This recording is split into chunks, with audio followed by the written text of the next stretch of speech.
Hello, my name is Marcus. I'm the compiler of a collection of therapy quotes entitled 1001 Windmills of the Mind, a collection of quotes taken from what's called the psychodynamic or the psychoanalytic perspective, which, as I understand it, was called philosophical medicine long ago, because this perspective seeks to help one find their narrative truth, because with trauma, we repress, we can't perceive, we put things into boxes, things are fragmented. Knowledge of the event is in one box, the emotion of that event gets put into another box, and we're afraid to make a link. Things get fragmented, so we don't really know fully our story. And all of these broken pieces, let's say, get put into the unconscious, the bag that we drag behind us. Right? And then the effect of that is that we feel a little alienated from ourselves. But the theory is, if we can know our story, our personal story, our narrative truth, we can feel connected to ourselves. Right? That's sort of the basic idea.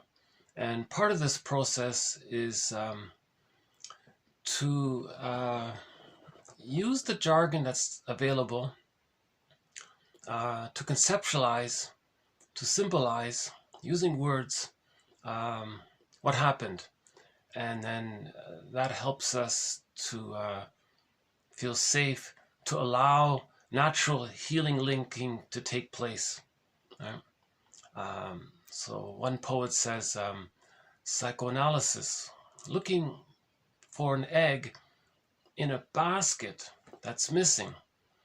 So this jargon, meaning symbolizing, using language, putting into words, is like weaving a basket, and then the egg, the treasure, the gold, the potential, the true self potentialities, the potential is in the egg.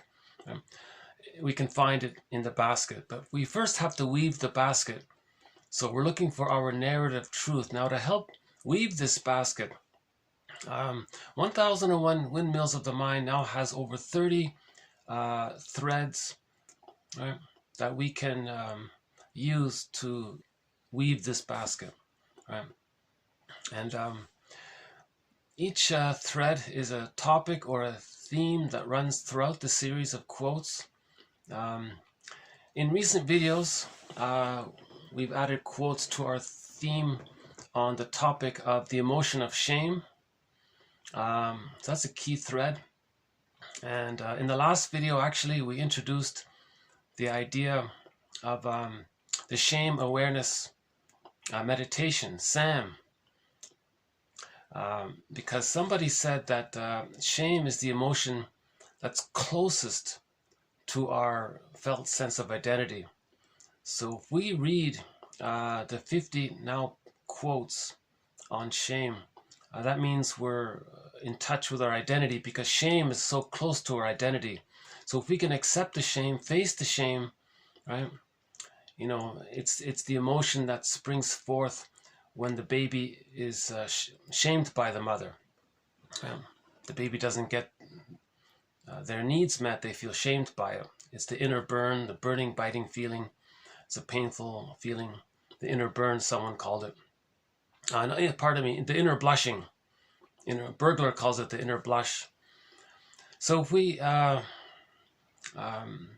face this inner blush, we're close to our identity, right? So I've noticed that that I've reached a point where I've read enough quotes on shame where I feel more connected to myself. So I'm calling that SAM, the shame awareness meditation. So first we read the quotes. So in the movie that's called Find the Truth. Okay, and then now you're aware of it. Right? So you found the truth through reading the quotes, learning about it. Now you're aware of the emotion, and then you want to express the truth, meaning You want to be a witness to yourself. That's the meditation part. You want to be a witness to yourself. Now your inner child is expressing the pain, and you want to be a caring witness to yourself. Just like how that kid was distressed, and Kafka was sort of a caring witness, right? So in a way, it's a little bit like this, right? This kid was crying. She was very sad.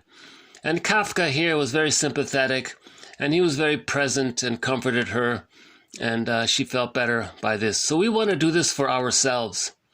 So, right? So this is our inner child, and this is us being accepting and warm and present and emotionally available to let the child know, the inner child know that it's safe, right? But to get to there, we first have to do the first two steps, right? So in the last video, I recommend that one, the one posted prior to this one, the one which ends in TQ 2088, that one there. Yeah. You'll learn about SAM. Meet SAM. It's an acronym. Shame, awareness, meditation. Read the quotes, find the truth. Awareness, right? That's know the truth. And then express the truth, right? You allow your feelings to express itself, and you're present to it, right? That's called SAM. And so it's a developing idea. We just introduced it in the last video, right? So we'll follow up on it in future videos. So that's one of the threads, this topic about shame, about the inner blush. It's basically, it comes when there's an insecure attachment style with the parent. The mother's misattuned, malattuned, emotionally unavailable. The child feels scared. That pain, it's like a burning, biting feeling. In mythology, it's the symbol of hell. The burning, bite, the flames. Remember, myths and fairy tales are metaphors for internal dynamics. Right? So that's the burning feeling, called the inner blush. And and the attitude is you're defective, you're flawed, you're no good, something's wrong with you, right? See, blame says you did something wrong. Shame says you are wrong, or there's something wrong with you. That kind of, it's a more primal one. So if we can face that more primal one, right? One person says that's the elephant in the room. It's the one people don't want to talk about. But in the past 3 decades, people now are openly talking about it. There's been a massive interest in this topic of shame. Right? There have been a few references to it earlier, but around the 90s till now, there's been a massive interest in this topic of shame. So that's a sign that we're healing. I think that's a sign that we're healing if we're facing this and we're talking about this. Right? See, it's the denial that causes the problem, because when something's denied, the psyche wants what's denied to become conscious. So if we're now making something conscious that was previously denied, we're healing. So I think we're healing if there's a mass interest in shame now, right? So I think we're healing,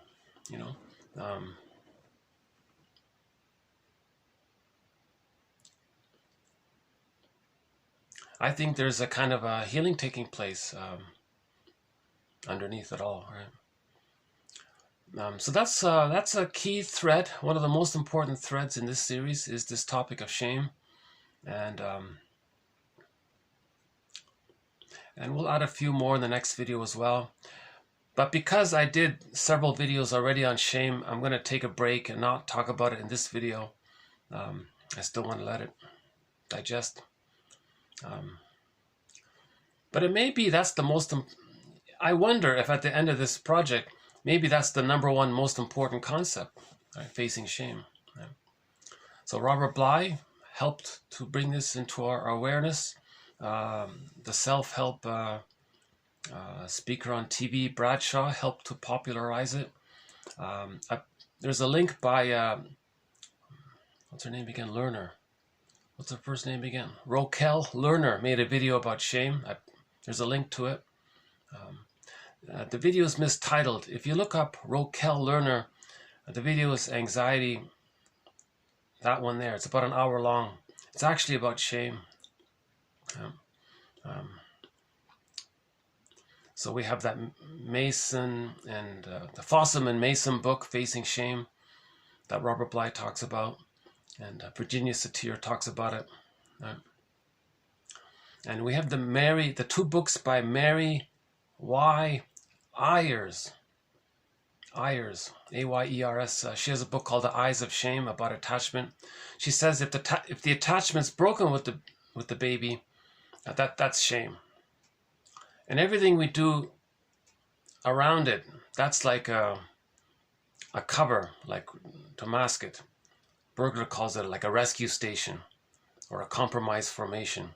Or Berlger says it's confession to a lesser crime.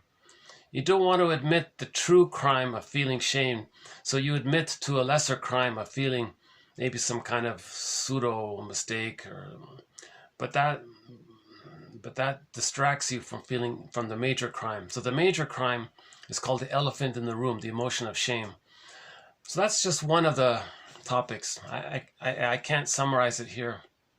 It takes a while to develop a full appreciation of this. But I'm confident if somebody goes through all of the quotes on shame in this collection, I'm confident you'll feel a connection to yourself. In the last video, I was saying that how I feel more connected to myself by it.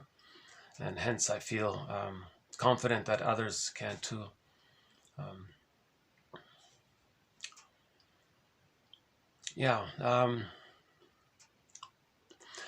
And then one key point is that because if a person does feel shame, they might do wrongful things, and they might think that they should be guilty, but they don't want to admit it, because guilt is a more mature advancement in development, but shame blocks it. If a person is stuck in the shame state, they can't feel the guilt from their mistakes, because they're just operating out of entitlement and it's all about them. So they don't have that concept of empathy for others, or they can't repair, they can't apologize. If they do, it'll be cynical, it'll be shaming. If they do, it'll be to inflate their infantile megalomania, their narcissism. Right? So it's like a double insult on the victim. And we gave that example about the stinger and the clinger. The guy had the narcissistic pattern, that's the shame-based one, and the wife had the codependent pattern, that's the more guilt-based one. And after 50 years of marriage, she said, you know what, you've been hurtful towards me for 50 years. I'd like some acknowledgement. And he thought, wow, this is an opportunity to really add salt to the injury. Because the person with the narcissistic pattern, they're fused with the rejecting mother in the mind. So their real relationship is with the mother in the mind, so much so that they are her. So when that wife said, can you apologize for treating me and ignoring me for 50 years? He says, well, this is a real chance for me to show my mother what she did to me. Watch this, mother in the mind. This is really going to hurt this nice codependent partner that I have here. Because I want to show you how trusting I was and how needy I was. Just like my partner is at the present, I want to show you how when I was a baby, I was just like my nice clinger partner there, naive and trusting and safe, and what you did to them.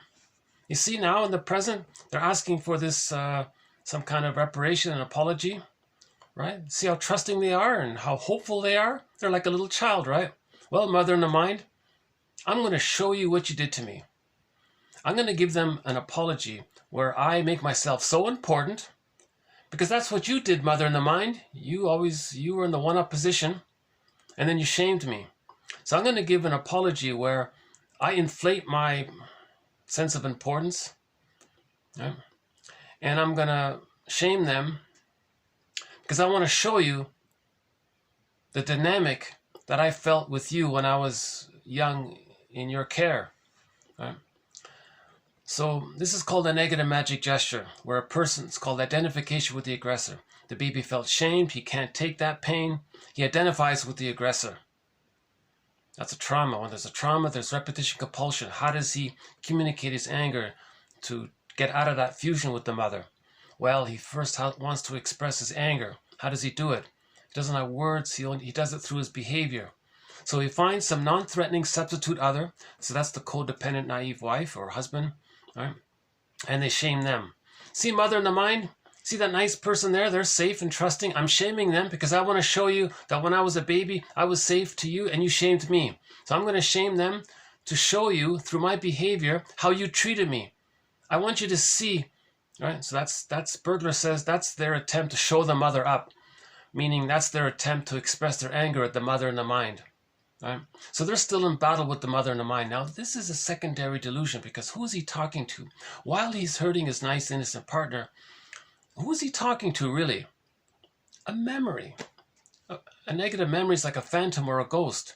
Now, this phantom or ghost, it's not going to fly out of the person's mind, travel to where the actual mother is, get her to realize, pick up the phone and apologize.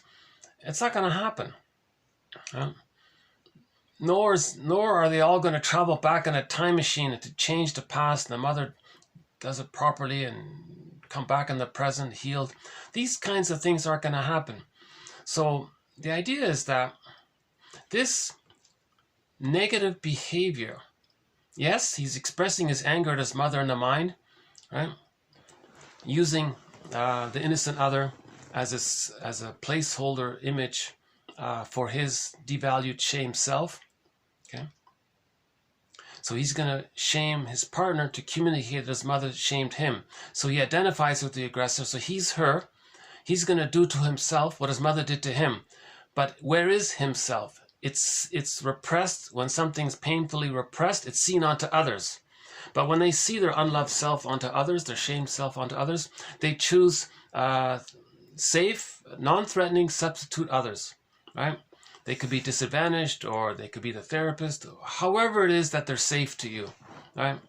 So prejudice comes from there, right?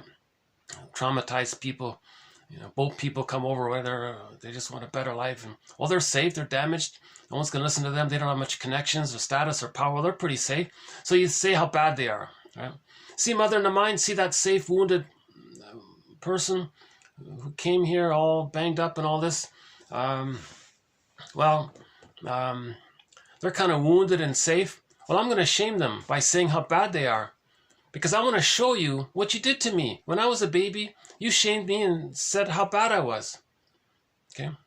Now, the baby creates this false belief that his mother thinks he's bad. Maybe the mother was just on the phone too long. It's a misunderstanding. Okay? But the baby makes existential conclusions when he feels terrified that he might be abandoned. Right? Death by emotional starvation. If the mother's not around and he's hungry, the baby might think he might perish. So that's the furies. It's called persecutory anxiety. That's a real frightening feeling. It's called the scream in the Edward Munch painting. He can't feel that scream painting. So he feels the hell painting. That's shame. Right? So he feels hell inside. That's the shame.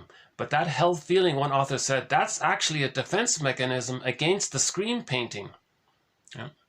Because no one can face that. So they face the hell. That's also terrible. So again, this is called the negative magic gesture. Yeah? Hurt people hurt people. The baby was hurt. He's going to hurt others to communicate that when he was a baby, he was hurt by his mother. And it's a broken record. It's like Sisyphus. He does it over and over again. Now, this repetition compulsion, okay? Some people, in ancient times, they called it fate. It's just fate. No, it's not fate. It's repetition compulsion. The psyche is trying to heal by getting him to demonstrate what he experienced so he can create a metaphorical mirror, meaning his self-reflection of his behavior. It's like a mirror. That helps him to see how he was treated, because that knowledge is in the bag. It's in the unconscious. You see? The goal is to make the unconscious conscious. So the helpful gods in mythology are behind this. They're the energy behind this. They're getting the person to create these mirrors so they can look into it, so they can know how they were treated. They're treating others the way their mother treated them, right? Them being aware of their negativity towards others, that's a mirror for them to see that their mother was negative towards them. Alice Miller's very blunt. She says, where do emotional abusers get their ideas from? From their childhoods, of course, right? Berlger says, as usual, look, the answer's in the nursery. So, hold on a sec. Let's see, how are we doing here?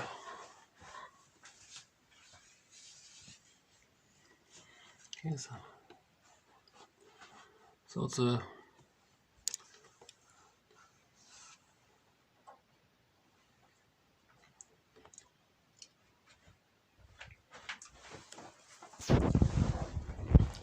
Hopefully we'll see some birds. Still no sign of the fox, yeah.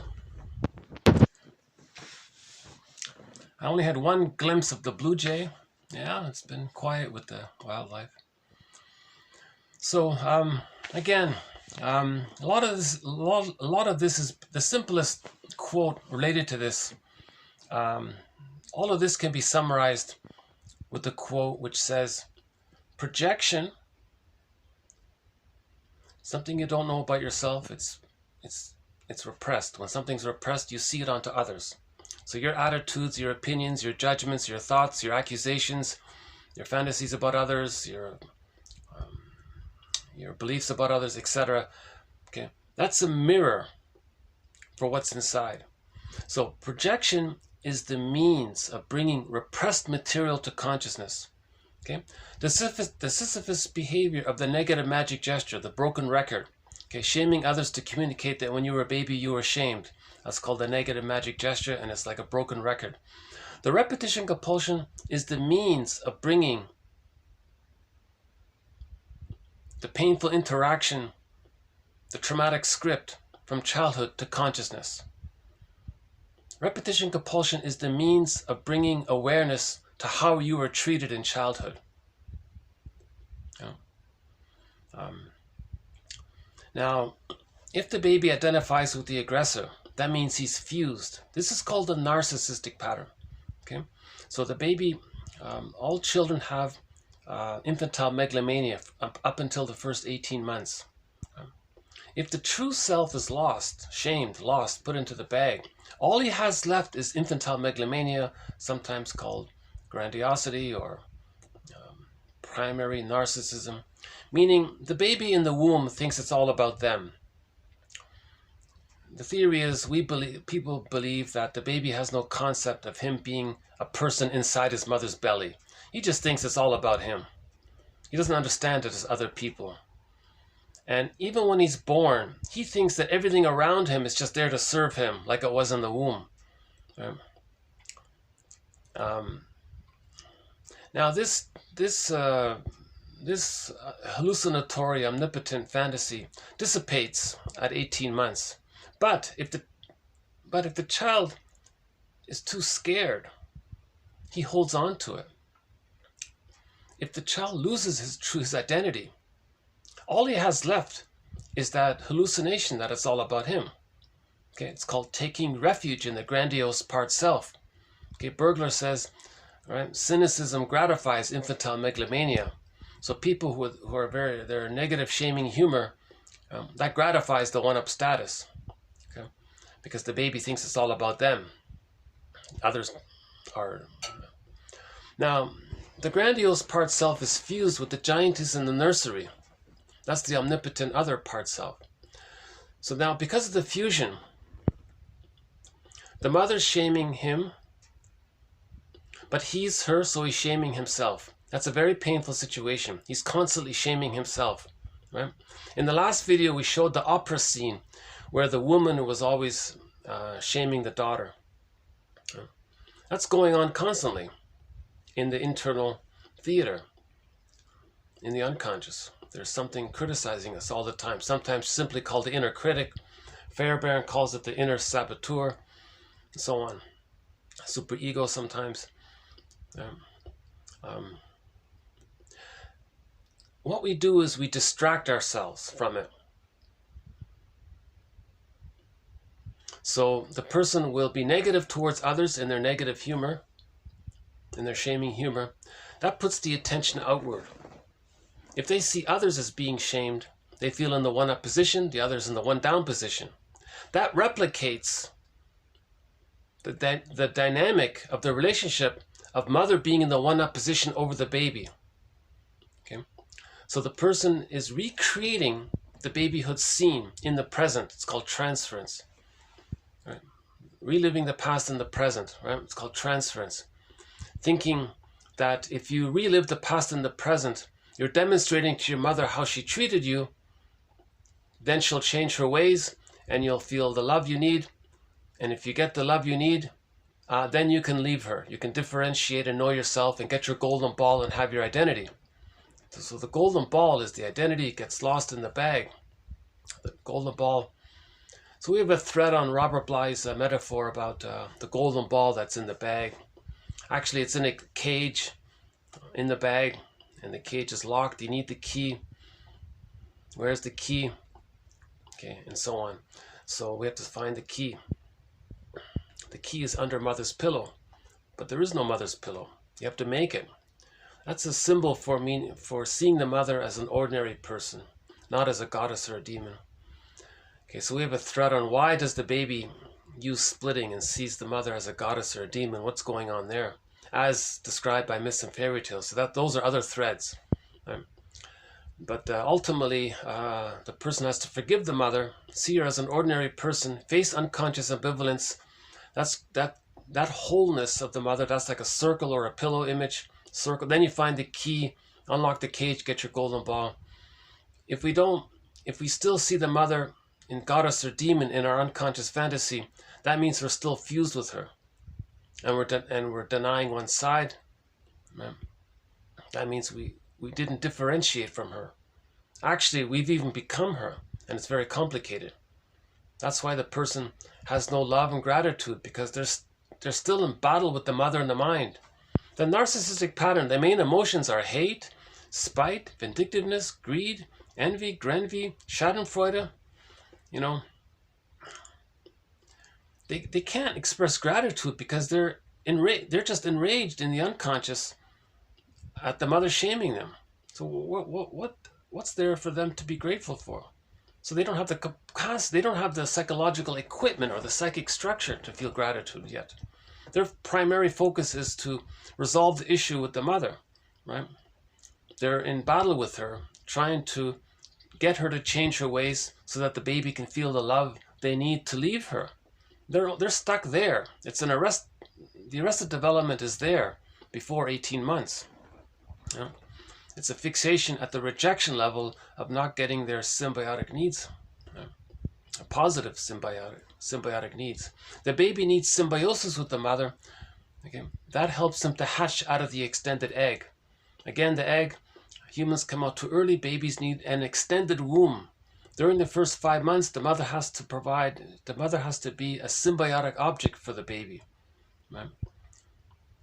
Unconditional love, in time, attuned. Then the baby can hatch out of the egg and achieve differentiation. But if the mother's malattuned, the baby can't leave the egg. He's fused with the mother. He's angry. So gratitude is not there. It's shame-based, of course. Right? So guilt. They haven't evolved to the guilt stage, because to evolve to the guilt stage, you need differentiation.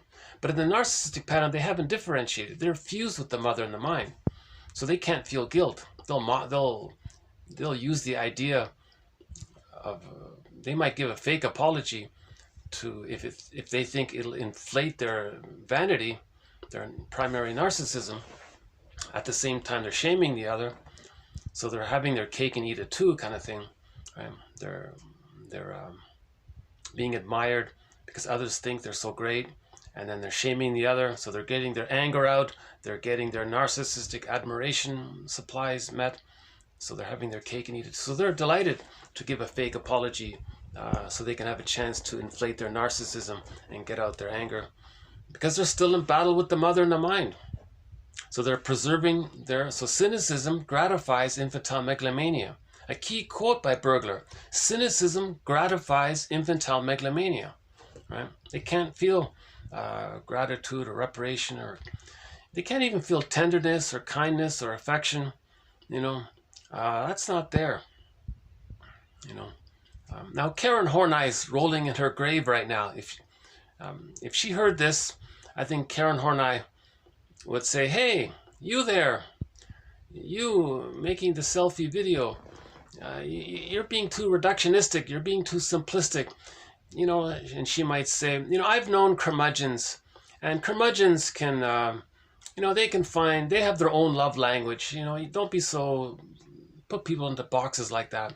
So yes, I agree with her. She's the humanitarian person. She says these theories are too limiting. It's a problem with language and conceptualizing things. So Karen Horney is one of our mentors. She has a more holistic, humanistic view about people. So she's the heart, she's sort of the heart of this collection, 1001 Windmills of the Mind. Karen Horney is the heart of it all.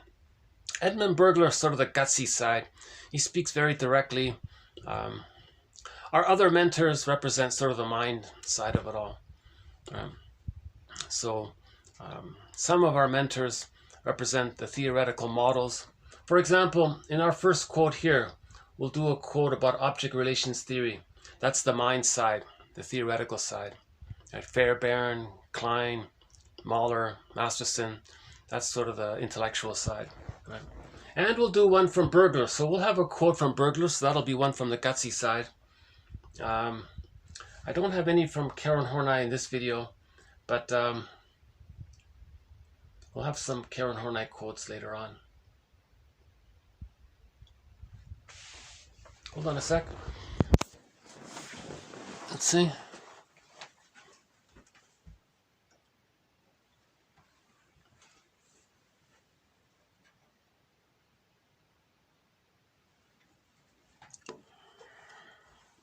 Yeah, had to turn down the heat. I'm boiling in here, okay?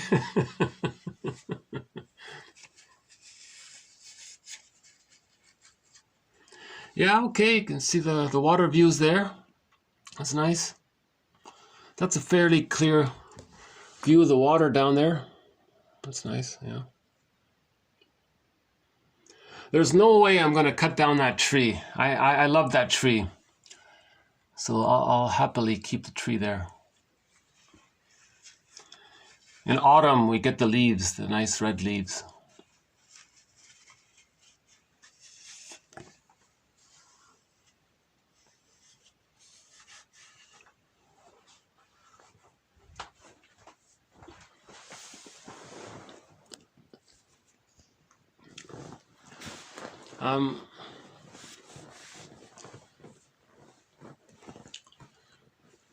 Okay, so I guess I'll just begin with today's quote. So we'll do TQ 2089 to 2095 in this video. The first quote is about object relations theory, sort of the mind side of it all. One from Berlger. We'll do one on projective identification, another key thread, projective identification. We'll do one on intergenerational trauma, and one about a jargon, a definition of the term complex. You hear this term complex a lot. Mother complex, Jocasta complex, Laius complex, Agamemnon complex, and so on. Right. So we'll talk about this jargon complex. And we'll end up with a nice instrumental song. Okay, so the first one here, the ego, okay, our mind, our consciousness, the ego divides into, okay, we've got a central ego. Now the central ego, part of it's conscious, part of it's unconscious, right? So we've got the conscious ego, we've got the unconscious ego. So that's from the central ego. Now the ego, okay, part of our ego splits off into a life force ego, meaning a part of us That's trying to get our needs met. Plus the memory around when we didn't get our needs, called the antilibidinal ego. That's the internal saboteur, right? So that's the rejecting. That's the memory of the rejecting mother. That's the memory of us still having needs to be met. So that's the life force ego, and anti-life force ego. But that just simply means the memory of the mother saying no because she was unavailable, on the phone too long, etc. Okay, now the central ego also internalizes what Fairbairn called the ideal object. Okay, this is the dream of the perfect mother. Okay, so this is called splitting, right? So this is the good breast, the perfect breast, put it that way, right? And in order to earn its approval, its love, okay, we develop what's called the moral defense of guilt. Okay, so forgive psychology for its jargon, just forgive it. So, object relations theory is the study of the internalization of interpersonal relationships. The baby has an interpersonal relationship with their mother. It's external, it's interpersonal, it's real and outside. The baby has a relationship with the mother. Those experiences are fragmented. They are memorialized. They're in the brain in the form of memory. Now, in the memory system, it's called the implicit memory system, the pre-verbal memory system, endopsychic structure, architecture of the unconscious, internal theater, internal working model, script, schema, blueprint, whatever we call this map that the baby makes inside. The baby has to create some kind of memory, especially when it's pain. The more painful it is, the more he has to memorize it, of course. So now what is this map that the baby makes?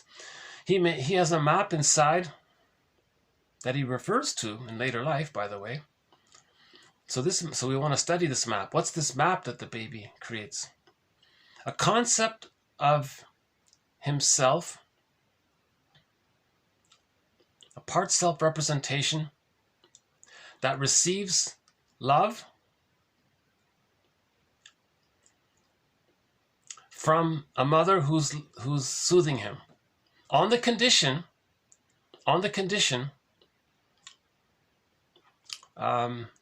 that the child is suffering. So the baby's in pain, the mother, I'm sorry, child, here's some love and support because you're distressed. So when the child is suffering, the mother provides some love. So there's a part self-representation that's rewarded for regression, he calls it. Right? So he's regressed, he's in a backward, earlier painful condition. The mother provides love. So there's a relational unit called RORU, rewarding object relations unit. The mother rewards the child's pain. The child is in pain, the mother it's like, the jargon is a little confusing. Maybe, because in later life, a person thinks he's going to be rewarded love if he's suffering. But at the time the baby is in pain, the mother provides attention and care. In later life, that's interpreted as, the person's going to be rewarded if they have some disadvantage. So they're replaying that RORU relational unit. Okay, remember, what's in the map is the reference point for how the person is going through life. So we want to heal that map. We don't. If it's fragmented, we want to heal it. Okay. So in an insecure attachment style, it's fragmented. So we're describing this fragmented soul, okay, as described in myths and fairy tales. Myths and fairy tales describe a traumatized child's soul, psyche. Myths and fairy tales describe a traumatized psyche. Okay. So the child has a relational unit called RORU, right? Rewarding object relations unit. It's a unit. The mother-child relationship. The mother-child dyad. Now what's this? So you got two fused, you got like a circle on top of a circle. So you got like two tennis balls blurred into one tennis ball. It's fused there. One tennis ball is the mother, the other tennis ball is the child, but it looks like one tennis ball. It's really two, but it's blurred into one. It's undifferentiation. Child hasn't differentiated from the mother. He's fused there with the mother. Right? Now, in this Rouru two tennis ball in one tennis ball model, the child gets love when he's in a disadvantaged condition. The child is crying, the mother attends and provides comfort. Now, sometimes the child has a need and the mother's there. Okay, great. That's ideal, right? So there are memories when the child is loved, and the mother is, and it's not based on some kind of condition. So there's acceptance for the child's needs. So there's another relational unit. Okay, now we can call it whatever we want. Okay. Okay. Now another relational unit is when the child has a wish for mother's love, but it's rejected. So the child has hope, he's enticed, it's promising, he thinks he's going to get his needs met. That's a part self-representation that feels enticed. Now the object is rejecting. So the object is alluring and rejecting. Okay, so the child having the hope of getting his needs met, the memory of himself, that memory of himself wanting to have his needs met, it's as if all of these memories bundle, and out of fantasy, we say it's like a little child there filled with hope. Now this little child inside has a little mind. Now this little mind of the child wanting to get his needs met, this little mind is called the life force ego, or the libidinal ego. He wants to get his needs met, right? So he has hope around it. Now, his concept of the mother is that she's promising to meet the needs. Great. Now, if she does meet the needs, then that fuels the satisfying relational unit just mentioned, that second one. But often, what happens is the baby thinks the mother's being promising when many times she rejects it. Right? So the baby says, I'm hungry. Okay, just wait, I'll be there. And the child is waiting, but the mother's on the phone for another 10 minutes. So he feels rejected. So he had the promise and it was rejected. Now there's another relational unit called the shamed self linked to the rejecting other. Now the rejecting side of the mother has those memories of when mother's rejecting. They bundle, they cluster, they coalesce, they condense, they amalgamate. And this complex of memories, this bundle of memories, we can imagine it as if it's like a little person. It has a little mind of its own. This little mind is called the anti-life force ego, the anti-libidinal ego. So this character is called the internal saboteur, because the child had a wish, and it got rejected by the internal saboteur. This is in the psychic structure, right? So up to this point, we've mentioned 4 relational units. Okay, a part self that's loved when he's in pain, linked to a rewarding mother who provides comfort when the child is in pain, called the Rouru. Sometimes the child is satisfied by an attuned mother. Okay, so we'll come up with a name for that later on. The third relational unit, I think there is a name, but I'm not sure what it is right now. Yeah, they don't talk about it much, do they? Yeah. Okay, the third relational unit is, if the child is satisfied, then this is all healed. This top, we don't need to talk about this. So they assume it's so minimal, it's not enough. But we can't. Well, we shouldn't omit it. I think we should include it, right? But the point is, if the child has more rejection than satisfaction, the splitting is there. The soul is fragmented, right? But we can't say that the child has never been, his needs never got met. He wasn't always rejected. Even a broken clock is right twice a day. So sometimes the mother's attuned, even if by accident. Maybe they think that's so minimal it's not worth mentioning. Maybe that's why it's not talked about. Yeah. I think I'm going to go with Karen Horney and say, no, let's give the parents some credit. Maybe she found a way to be attuned sometimes. But it's small. You see? It doesn't have much power there. Okay, so we got 4 relational units. So let's start again.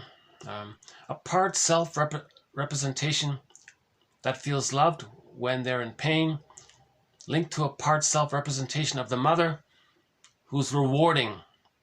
Now the linking affect, the emotion that links the two, even though it's blurred, is the child feels satisfied. Right? He feels good, of course. He feels loved and cared for. Because if the child is upset and the mother's there, that's a good feeling.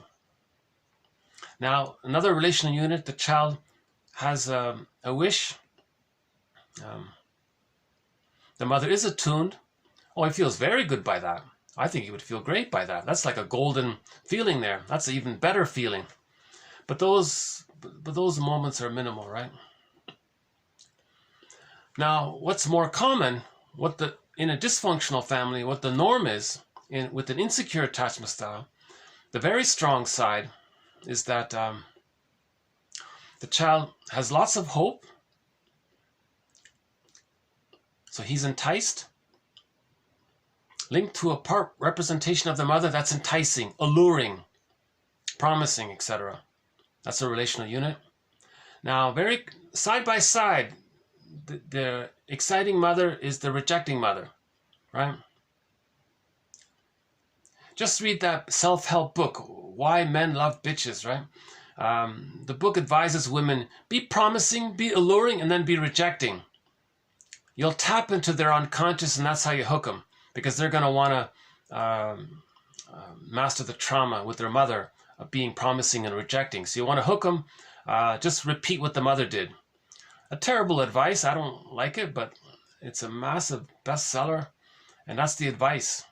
The book says, in effect, hey, ladies, did you know that a lot of guys, when they weren't breastfed properly, they had hope, and then it got rejected. You know what? Just replay that. Give them hope, give them a wink or whatever, and then reject them, then turn your back, and then they'll be hooked, because they want to master the trauma of what they experienced. So you can play on that. You can hook them, and then now you control them, because they're going to constantly want to see if they can master the trauma of being rejected. But you're the one who's conscious. They're not conscious. So that's a sad, very, very disappointing, I must confess, in this day and age, that there still be a book to teach women how to exploit men's vulnerability. Anyways, Fairbairn makes a big point about this, that the promising object is the rejecting object, that they're the same. Right? Masterson calls the blurring of those two relational units the woe room, the withdrawing object relations unit.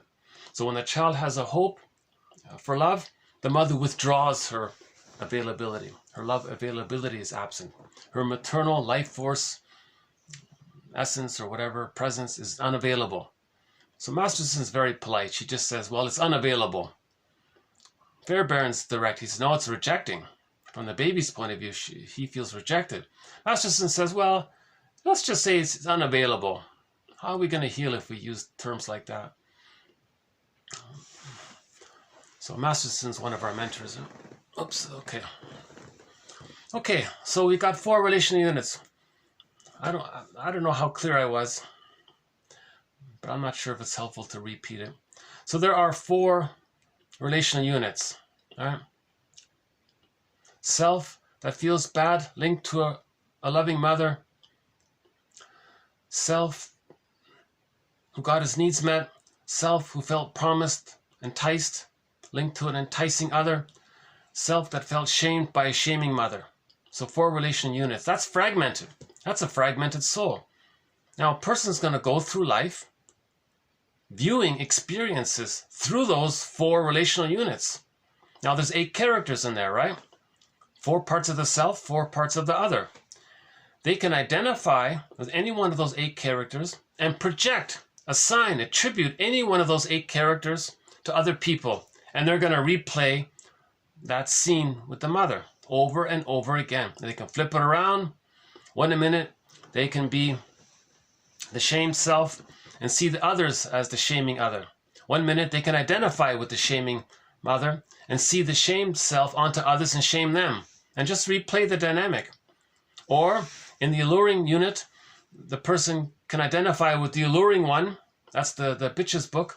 She'll be alluring her self-representation, feeling hope. She'll put it onto the guy, see that the guy feels so excited, or full of hope and promise that he's going to find love or something, and then she's going to reject it. Okay? Or she can flip it. She can say, hey, that guy just gave me these false promises and rejected me, but she just did it. So she can flip it simultaneously. She can do one and think she's the victim because of the fusion. Remember the fusion? The tennis balls are blurred. She can be the aggressor and think she's the victim because of the fusion there. Right?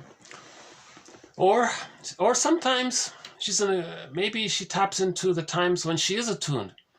So she can be a caring friend. The friend is distressed, and they can be attuned. Wow, that's great. She has that memory. She can offer that. Or she can be, she can see herself in need of attunement, project the good mother onto others, and think that they're going to be attuning towards them. Now, if they don't, that's rejecting. Aha. Okay.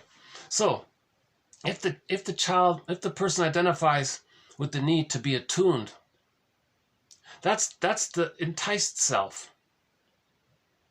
And if the person's misattuned, that's the rejecting, the shaming other.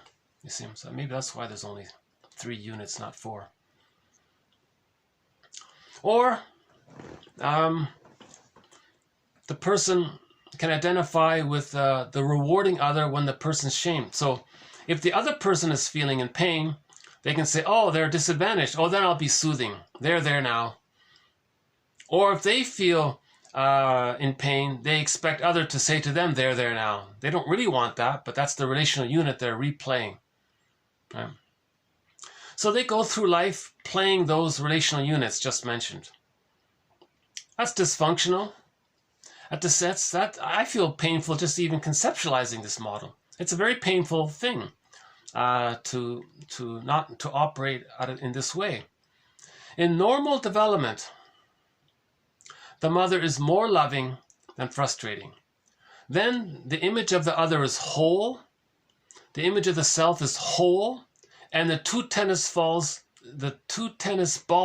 undifferentiate, unfuse. They differentiate, they separate. Ah, what a relief. That's called whole object relations. That's what we're looking for. Whole object relations. The mother is a whole. She's not a seductress. She's not a demon. Right? And she's not this patronizing one. And the one that's good is very small and far away. And the self is not this weak one that gets rewarded.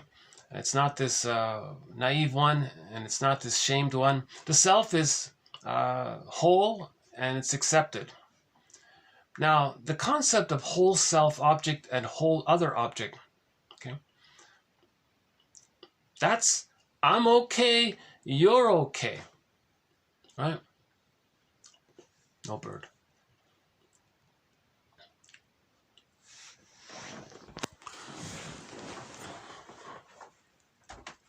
Yeah, it's very quiet. No birds today. Yeah.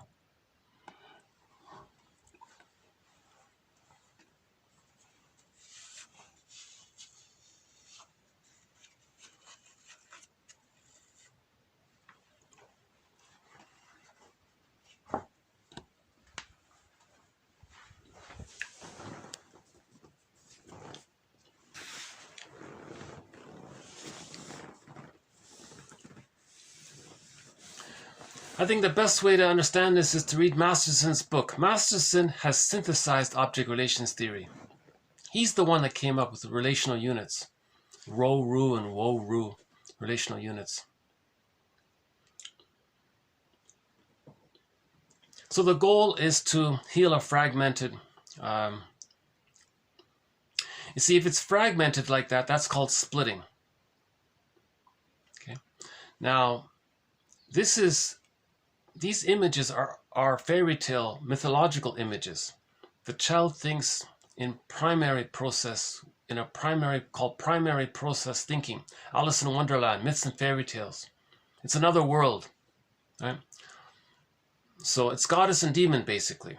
Right? So you got the good gods who satisfy the child, and you got the seductress one and the rejecting one. Now the rejecting one is called the succubus. That's the devouring monster. Again, the baby wants to, it's because of the fusion. If he's enraged, the mother's enraged. If he wants to take in, the mother wants to take in. But the baby is powerless, the mother has all the power. So this all-powerful mother is enraged and wants to eat the child, take in the child. So the image of the internal saboteur is a devouring monster or a demon, succubus creature. Right? So that's very stressful. Now, the child, what the ego does, the ego is a genius. The ego fantasizes what's called the ideal object. The ego makes up in its mind a good goddess-like mother in the mind. And they're going to fantasize that that's the real mother. Even though they're bonded to the monster, they're going to fantasize they're bonded to the goddess. Now, if they fantasize they're bonded to the goddess, they can feed safely with the mother in real life because they think she's a goddess. Right? And they deny that in reality he's bonded to the demon. Right? He can't. It's too painful. How does the baby feed safely if he thinks the mother's going to eat him? There's that book, So the Witch Won't Eat Me. Hansel and Gretel, the witch wants to eat the children. The child can't do it. So he makes up, he hallucinates, he fabricates. The baby's a genius. Remember what they say about geniuses? That when there's pain, the mind changes a little bit.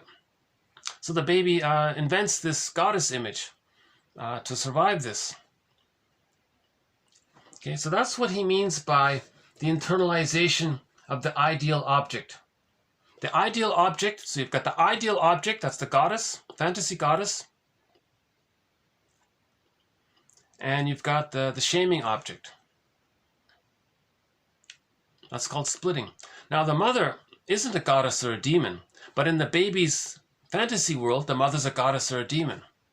Now if there's trauma prior to the age of 18 months, this gets stuck in there. And then the person is dysfunctional for the rest of their lives. Now why are they dysfunctional? Because they're going to transfer this model. It's called parataxic distortion. They're going to go through life distorting their perception of the present to fit this model. So they can sort of relive the childhood interaction with the mother in the present, thinking they can get a better outcome and change the psychic structure. It's a secondary delusion. It can't be done. But their effort to do that is a mirror for them to see the fragmented psyche. Yeah? So repetition compulsion is a mirror to see this internal model. Or you read Masterson's book or Fairbairn's, the third article in his book, Psychoanalytic Studies of Personality, the third article it's called Bad Objects and something. So you read that article, it's a classic article by Fairbairn.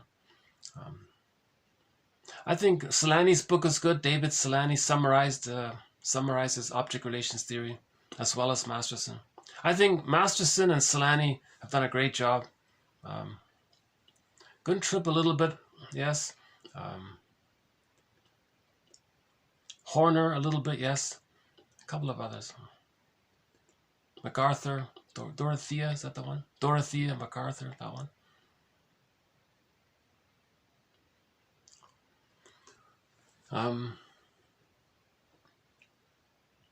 Right. So,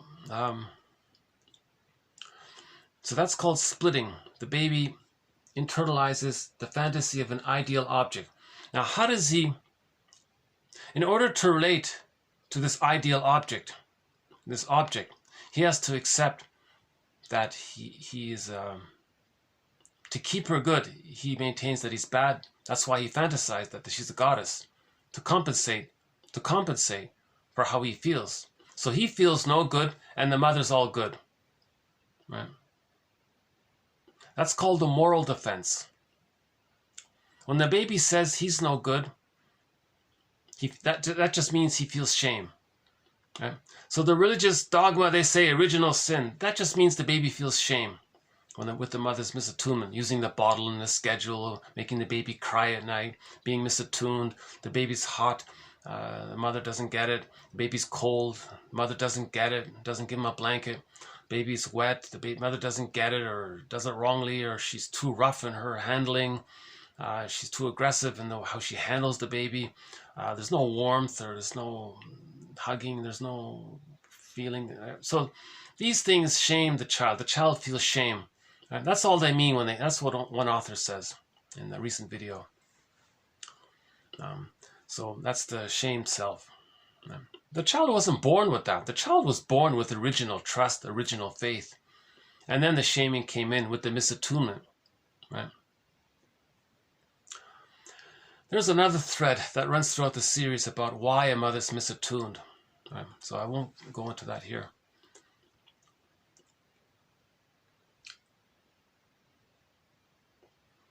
Okay, so the child thinks he's no good, and the mother's okay. So that's the template of I'm not okay, you're okay. So all babies start off with I'm not okay, you're okay. But that's temporary. That's an emergency maneuver of the mind. The moral defense is a defense mechanism. Again, all defense mechanisms are maneuvers of the mind, mechanisms of the mind, operations of the mind that the baby adopts to deal with massive anxiety. Massive pain, massive anxiety. He does something in his mind.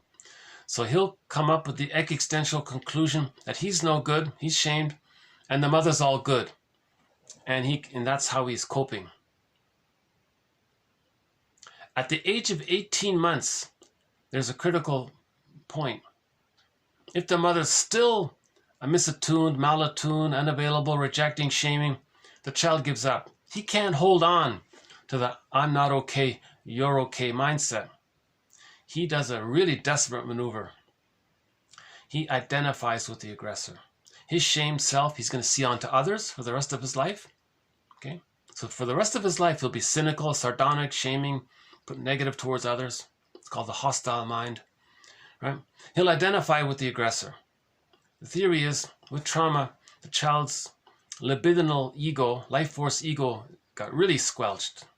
It's too buried deep in the forest, deep in the bag, deep in the forest. Now you got to look, search and search and search. It's a long journey to get that back, right? So he identifies with the aggressor. That's a painful thing. To deal with the pain, he's going to express his anger. That pain is angry. So how does he express that anger?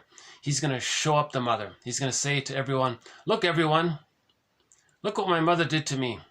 I'm going to say negative things towards others. I'm imitating her. I'm showing you what she did to me. I'm just like her. I'm demonstrating through my behavior what my mother did to me. I'm just like her. Don't you get it, world? Can't you help? Maybe it's a cry for help or something. But really what he's doing is he's expressing his anger at his mother in the mind. Look, mother in the mind, I'm showing you. Maybe I'm embarrassing you so that you can change. What do I got to do, mother in the mind? I'm trying to master this trauma that I had with you. So I'm doing to others what you did to me. So I can come to terms with it, so I can get out of it. I'm angry about it. So mother in the mind, can you get it? Can you change your ways? I'm trying to leave you. I'm trying to be myself. It's nature's way that the child can have himself, right? But again, he's talking to a ghost, so nothing happens. So he does it again and again and again. At the same time, he can realize he's creating a mirror. Now he knows what happened. Then he can begin the healing journey. Once he looks in the mirror, he can begin the healing journey. Right? So he's creating a mirror. In the beginning, he's not looking at it. Finally, he's got to look at it. We have one quote where the woman said she was doing some dysfunctional thing over and over again. Finally, at midlife, she said, "Oh my God, it's me, it's not them." She was always blaming men for all of her problems. Finally, she said, "Oh my God, I think it's something I'm doing." So she looked in the mirror at midlife. Right? That's in the next video, that one there.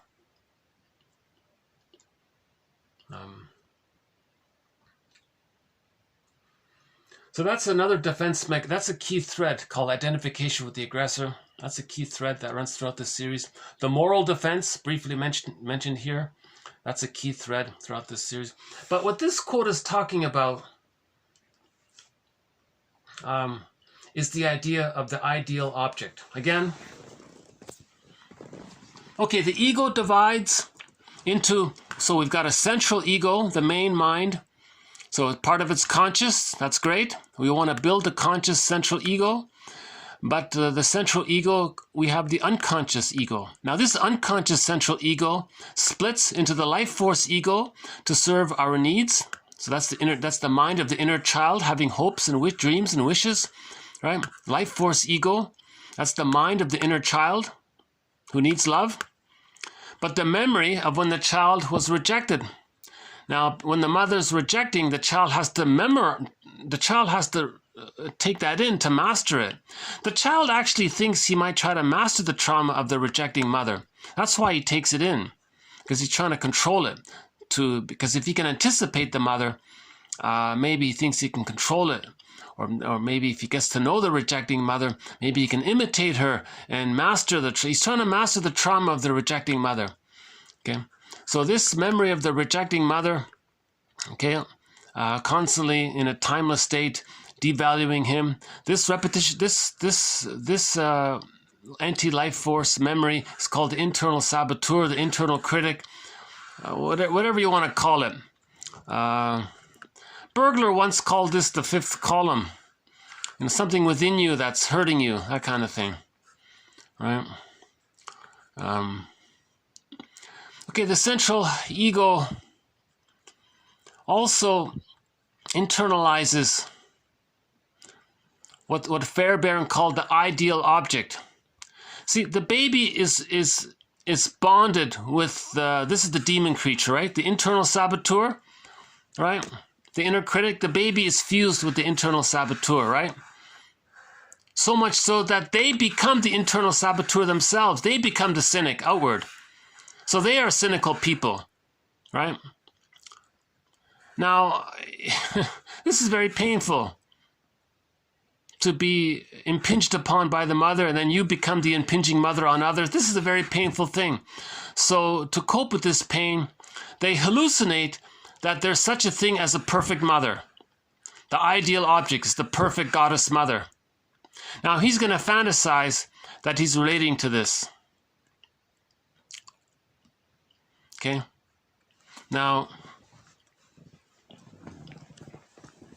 Berlger explains that the internal saboteur constantly says to the inner child, "Hey, inner child, were you good enough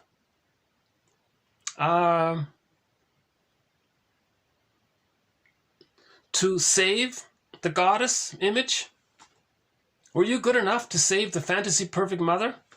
It's not real. No, you can't. It's impossible. Nobody can save the mother." So the internal saboteur says to the child, "Did you save the mother? Were you perfect?"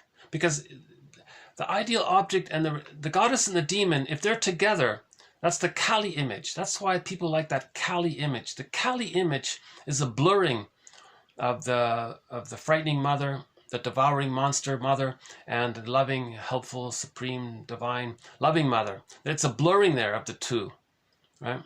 That's why people like that image. It's the two, right? So the negative side says to the child, did you bring the two sides together? Or did you create a reality of a good mother? Did you make up? Did you forgive the mother so immensely that you made her good? Did you see the two sides of her?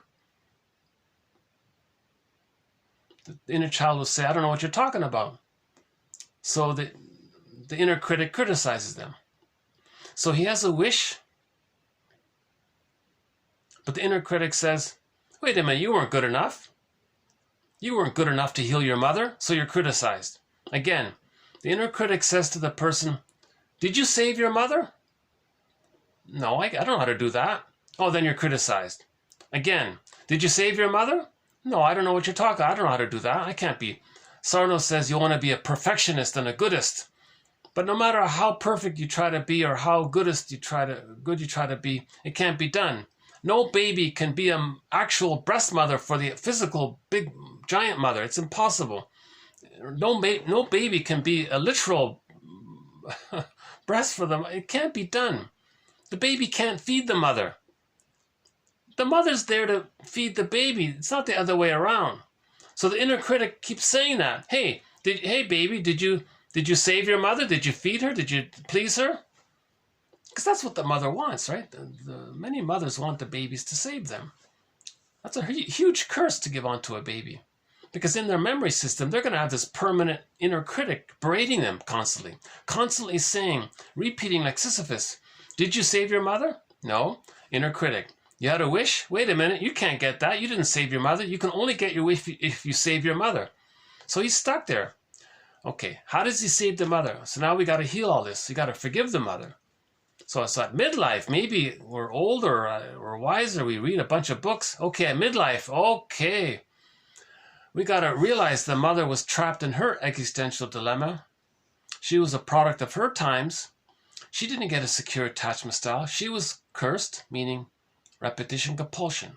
Fate means repetition compulsion. So she was trapped in her existential net dilemma.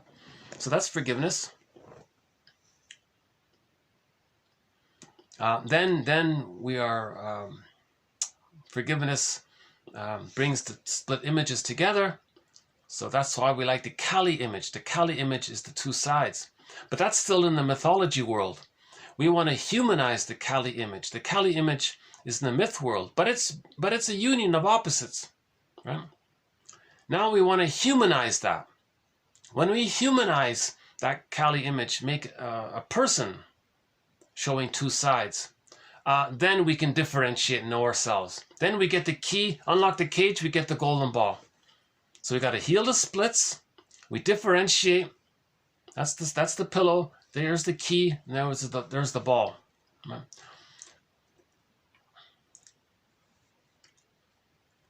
So this is a good quote regarding object relations theory.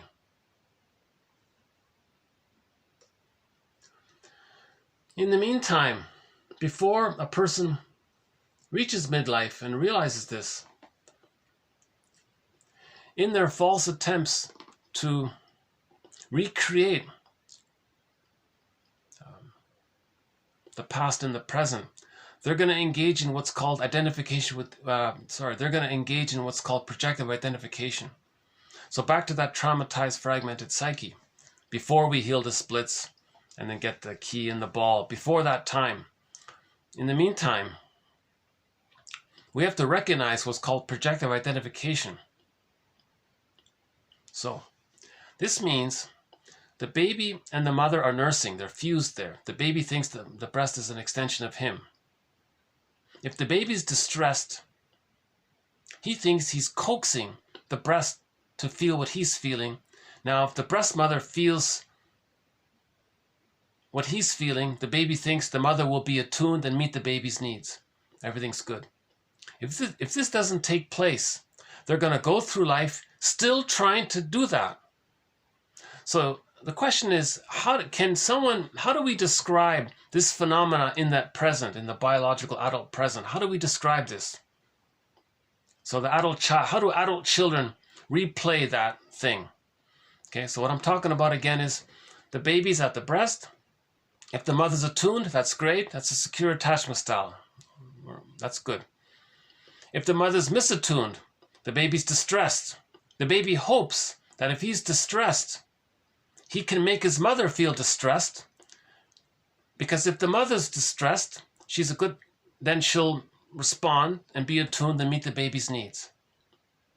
Now, if this doesn't take place, how does the person replay this in later life? They coax others to feel distressed. If they respond, they hope that the other person can return the love they need, then they calm down. They feel fed. But no person in the present can be the breast mother. But they're still doing it. They're still trying to coax others to feel what they're feeling with the hope that the other person can be soothing and then the first person feels better. Now, at best, they can just say some nice words and they calm down for the minute, but it doesn't change psychic structure. So they're stuck doing it like Sisyphus, and they always expect that from others. It can't be, right? So projective identification is you want to coax others, push their buttons, make them feel what you can't feel. So the person feels stressed. You want the other person to feel stressed. The receiver will think, oh, I'm feeling stressed. Does that mean the projector's feeling stressed? Well, how do I soothe them? Right? You're stuck like that. So the projector is going to try harder and harder to coax them. Get the message. Soothe me. Love me, right? But the person can't do it. No person in the present can be the breast mother. So the person will think, well, then I got to at least not feel it within.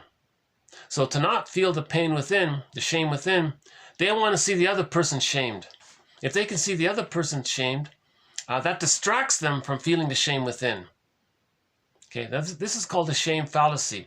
No matter how many times you shame the other, that doesn't empty the shame tank, so to speak. That doesn't empty the cycle going on that doesn't change the cycle within where the internal critic is shaming the person within. It's still going on, no matter whether or not they distract themselves from it. It's still going on within, right?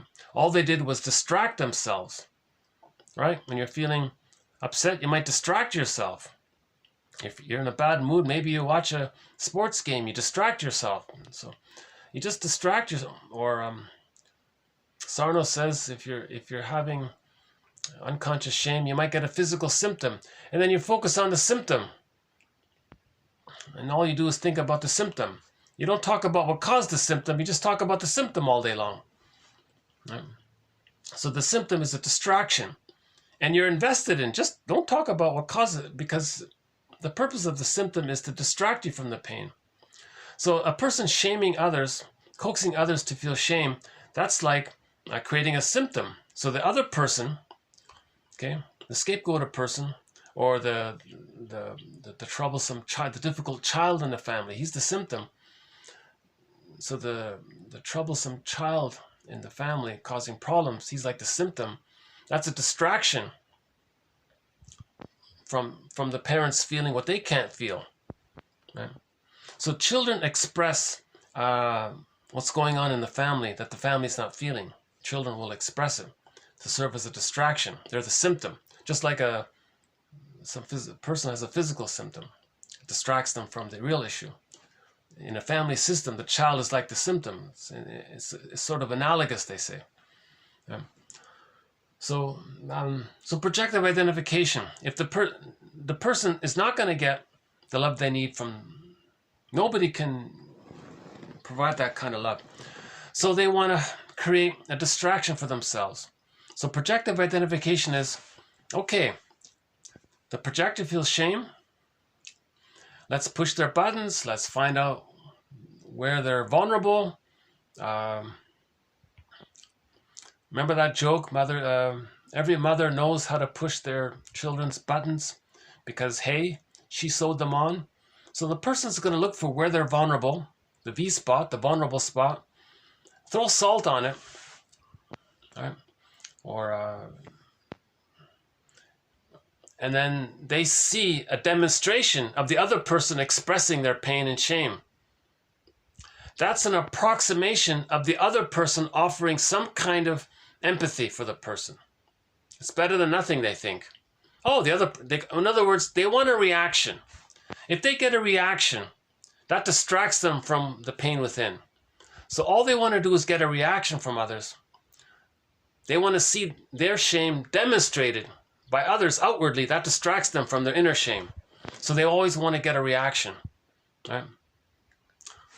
Now, the positive intention is they would like to think that the other person's reaction is an attempt at them providing empathy, because they're showing how the projector's feeling. So the person under duress is saying, hey, I'm feeling duress. Dear projector, are you feeling duress? That's what therapists do. The therapist says, I'm feeling anxious. Are you feeling anxious? Right? So they use their counter-transference to know what the person is projecting. Yeah. Now, sometimes all of this is very benign. Two friends get together. One friend says, you know, when we began this lunch meeting, I was feeling pretty good. Now I'm feeling very happy for some reason. I'm wondering if maybe you're feeling happy, but you're not aware of it. Oh my God, I think you're right. So the first person was afraid to express their good feelings. The other person was feeling it. He brought it up. Or it could be a negative feeling. The projector was feeling sad. The friend feels sad. He says, you know, I'm starting to feel a little sad here. Are you feeling sad? I am. How did you know? Well, I think it's called projective identification. You're talking in a way to coax me to feel sad because because misery loves company. If I'm feeling sad, maybe you feel less alone because we are friends and I want to be there for you. So I think maybe you're trying to say you're sad. You know, now that you brought it up, yes, I didn't know that. But now that you brought it up, yes, I am kind of sad.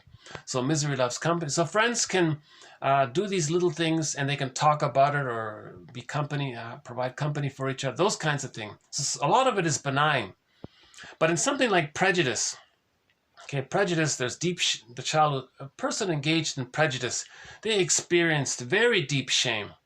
So they want to say very hateful things about others to communicate how they can't feel shame.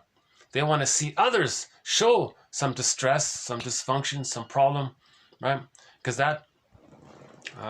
they think in their fantasy that the mother is responding to them. And now they have hope that maybe the victim can love them. But it can't be done, so they're disappointed and they try again and again and again. So that's projective identification, part of it. So we'll add one more quote to this theory. Okay, for Melanie Klein, projective identification refers to the subject's fantasy. Now, sometimes it's conscious, but usually it's unconscious. Okay, so fantasy, when it's PH, it means unconscious, right? Okay, and when they use F, it's conscious fantasy. But when it's PH, it's unconscious fantasy. Refers to the person's fantasy of inserting an active part of the inner self, so that could be the shamed self, into another person. So that's the friend there or the innocent other. Now, prototypically, okay, the other person is viewed as the mother or some rejecting side of the mother. So they might project the internal saboteur onto others and say how others are sabotaging them, that kind of thing. Now, because the subject continues to identify with this intrusive action, claustrophobic anxieties of being trapped inside the object can occur. Okay, so if they see their friend as the devouring monster, they're going to feel claustrophobic. Or the subject might be experienced as sinister or controlling. Okay, so they see the other person's going to criticize them. If they project the inner critic onto others, they're going to say others are criticizing them.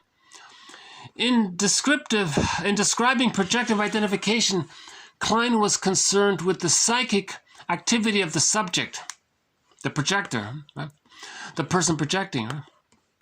The distinction between projection and projective identification is whether or not the recipient of the projection is affected emotionally by the projector's fantasy. Okay, so there's the added point here. He's saying here the difference between normal projection and projective identification is if the receiver is emotionally reacting to it. If he's not, then it's not projective identification, he says. If they are, he got a reaction, that's projective identification. The projector feels better, right? Him getting a reaction allows him to maintain the repression. In this example here, the repression of the memory of the mother rejecting him.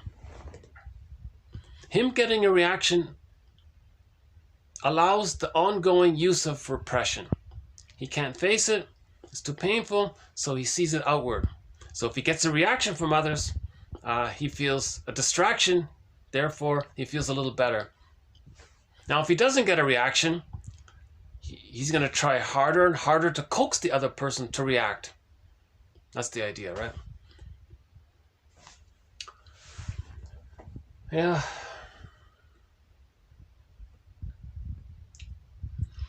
I guess this is one of my off-day videos. Sometimes I'm not in the best of, maybe I'm not in the best of moods, so I notice when I'm not in the best of moods, I kind of babble more, I stumble more, and I'm not as coherent as I'd like to be. I still hope, my hope is that still, despite my imperfect delivery, some of this is still of value. Okay,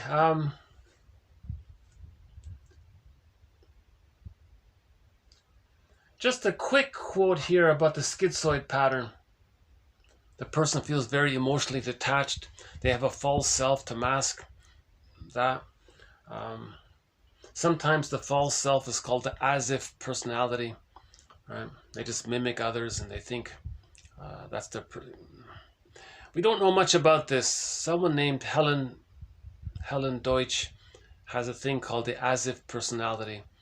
She says that's basically the it might be linked to the Guntrip says there's a strong link between the schizoid pattern and the as-if personality.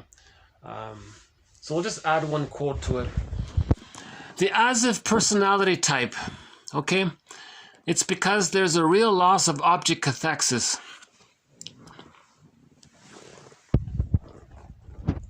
So the person never really bonded to the mother. So the true self, the golden ball, is deep in the bag. All they have, so they make up this as-if personality, like a false self. And they're just saying things, what they think is acceptable, and they're making things up, and whatever can get by, or whatever they preserve their image. That's the as-if the great pretender. They're the pretenders. On the Enneagram, it's the unhealthy 3. If you look at the number 3, it's the mid-range to the unhealthy one. Over focus on appearance, that kind of thing. Okay, the next one is intergenerational trauma.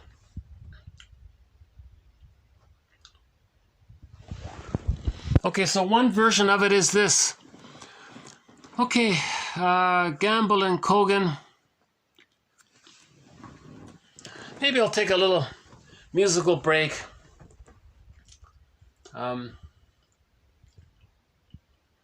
Here's a song, an instrumental song by a guy named Itash Doen. So did I get that right? Let's sing again. Aytaç Doğan Aşk ve İstanbul. Okay, so the first part there's the name. Aytaç Doğan, and the name of the song is Aşk ve İstanbul. It means love and Istanbul. So love, so the word love in Turkish is aşk, aşk ve İstanbul. The guy's name is Aytaç Doğan, something like that. Aytaç Doğan Aşk ve İstanbul. Okay, Aytaç Doğan. Okay, it's Doğan. Aytaç Doğan Aşk ve İstanbul. Okay, Aytaç Doğan. Is that right? Aytaç Doğan Aşk ve İstanbul. Why don't I take this part out here? Hold on a sec. Okay. Okay, the musician's name is... Aytaç touch Doğan. I touch dawn. I touch Doğan. I touch dawn. I touch Doğan. I touch dawn. Is it one syllable or two syllables? Is it dawn or is it dawn? What is it? I touch Doğan. Okay, I think it's one syllable. Dawn. Maybe it's like dawn or something. I touch, that's two syllables. I touch dawn. Is that right? I touch Doğan. I touch dawn. I touch Doğan. I touch dawn. Okay, close enough. And let's see, do I still have it here? Hold on a sec. And the song is Love and Istanbul. Aşk ve İstanbul. Aşk ve İstanbul. Aşk ve İstanbul. Okay, so that's the love one. So love is aşk, right? Is that right? Aşk. Aşk. Aşk. Aşk. Aşk. Well, now you got me curious. Hold on a sec. Let's see. I love you. Let's see how that sounds. Okay, hold on. So in Turkish, what is that?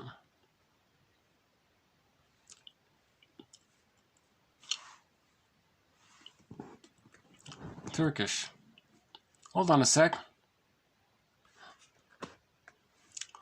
I love you in English and Turkish. Oh, the aşk is gone. I see. So when you just say love, it's aşk. But if you say I love you, it's this. Seni seviyorum. Seni seviyorum. Seni seviyorum. Seni seviyorum. Seni seviyorum. Seni seviyorum. I see. So they have different words for love. You see, in many languages have different words for love. All right. Okay, so here's the song called Love and Istanbul by I Touch Dawn. I Touch Dawn. Dawn.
Okay. I forgot what that instrument is called. It's like a it's like a harp, but it's similar to a harp, but it's on the person's, it's on the musician's lap. It's like a harp. It's like a horizontal harp or something. Maybe like a zither, similar to a zither. Okay, intergenerational trauma. An important concept here. Normally in this series, I've been using the transmission of the insecure attachment style. Okay, so the mother received an insecure attachment style with her mother. Now when she has a child, she's trapped in the repetition compulsion of trying to master the trauma of her being of her having an insecure attachment style with her mother in the mind. So when she has a child, what she does is she's going to give her child an insecure attachment style to show her mother in the mind what she has with her, as if to say to her mother in the mind, look, mother in the mind, I'm not going to give my child a secure attachment style. I'm not going to give your grandchild a secure attachment style, because I want to show you, I want to demonstrate and show you and act out through my behavior what you did to me. I want to show you how you gave me an insecure attachment style, and I don't like it, and it bothers me. So I'm just going to be just like you. It's called identification with the aggressor. I'm just like you now, so I'm going to do to my child what you did to me. Don't you see how awful this is, mother in the mind? Can you change your ways? We don't want intergenerational trauma like this. Come on, mother in the mind, change your ways. Now, the person who can see this, she can end intergenerational trauma by forgiving the mother, right? And then being present to be able to treat her child as a little person, right? Not project the monster mother. Not project her shamed self image onto the baby, identify with the monster mother, and then devalue the baby, meaning she wants to show how the mother devalued her. So this is called a negative magic gesture. The mother's doing to the baby what her mother did to her, because she wants to show up the mother, express her anger at the mother, as if to somehow come to terms with what happened to her. So she's got to demonstrate it. She's got to communicate it. She's got to talk about it, but she doesn't have words. She has no symbols for it. So she's doing it through her behavior. Therapy is about putting words to it so we can symbolize it. Yeah. That's why we have these quotes. It symbolizes this. Once you symbolize it, okay, you come into yourself. Yeah. So so one theory about intergenerational trauma is this: the passing down of the insecure attachment style. Now, some mothers, they get a child, and they parentify the child. They say, at last, maybe this child can meet her needs. That's the same thing. Maybe a little. I think it's just as painful for the child. I'm not sure. I don't think we need to measure it. But in either case, whether the mother rejects the child to demonstrate what she experienced with her mother, or she parentifies the child and expects the child to be a good mother for her, either way, that's going to shame the child. Okay? Both methods which shame the child, it's the shaming, okay, not meeting the baby's needs, that's what causes the insecure attachment style. The insecure attachment style, okay, when it gets passed down like that, that's one form of intergenerational trauma. That's just one theory around it. Another different theory around it is this. Gamble, 1986, and Kogan, 1995, consider that parents unconsciously exploit their children through a massive process of projective identification. Okay, projective identification. Remember? Remember? If the mother feels the shamed self, to not feel the shame, she's going to shame the child. That way, the mother doesn't have to mourn. It's too painful to mourn. You see? So this first part here is related to projective identification. The mother has the shamed self, the insecure attachment style. That's called complicated grief. She can't mourn it because she is the mother. The psychic structure needed to be able to mourn a loss is differentiation. But she doesn't have that. She's fused with the mother. So she can't mourn. That's pain. Now she has a baby. She shames the baby as a distraction of her pain of not being able to mourn. That's another way of intergenerational trauma, right? Avoidance of mourning. Now this transmission like that, he uses a metaphor. It's as if there's a psychic object being transferred, like an invisible baton of pain being transferred that's blocking the person. Like a secret, invisible, painful baton that the mother gives to the child, and it blocks the person.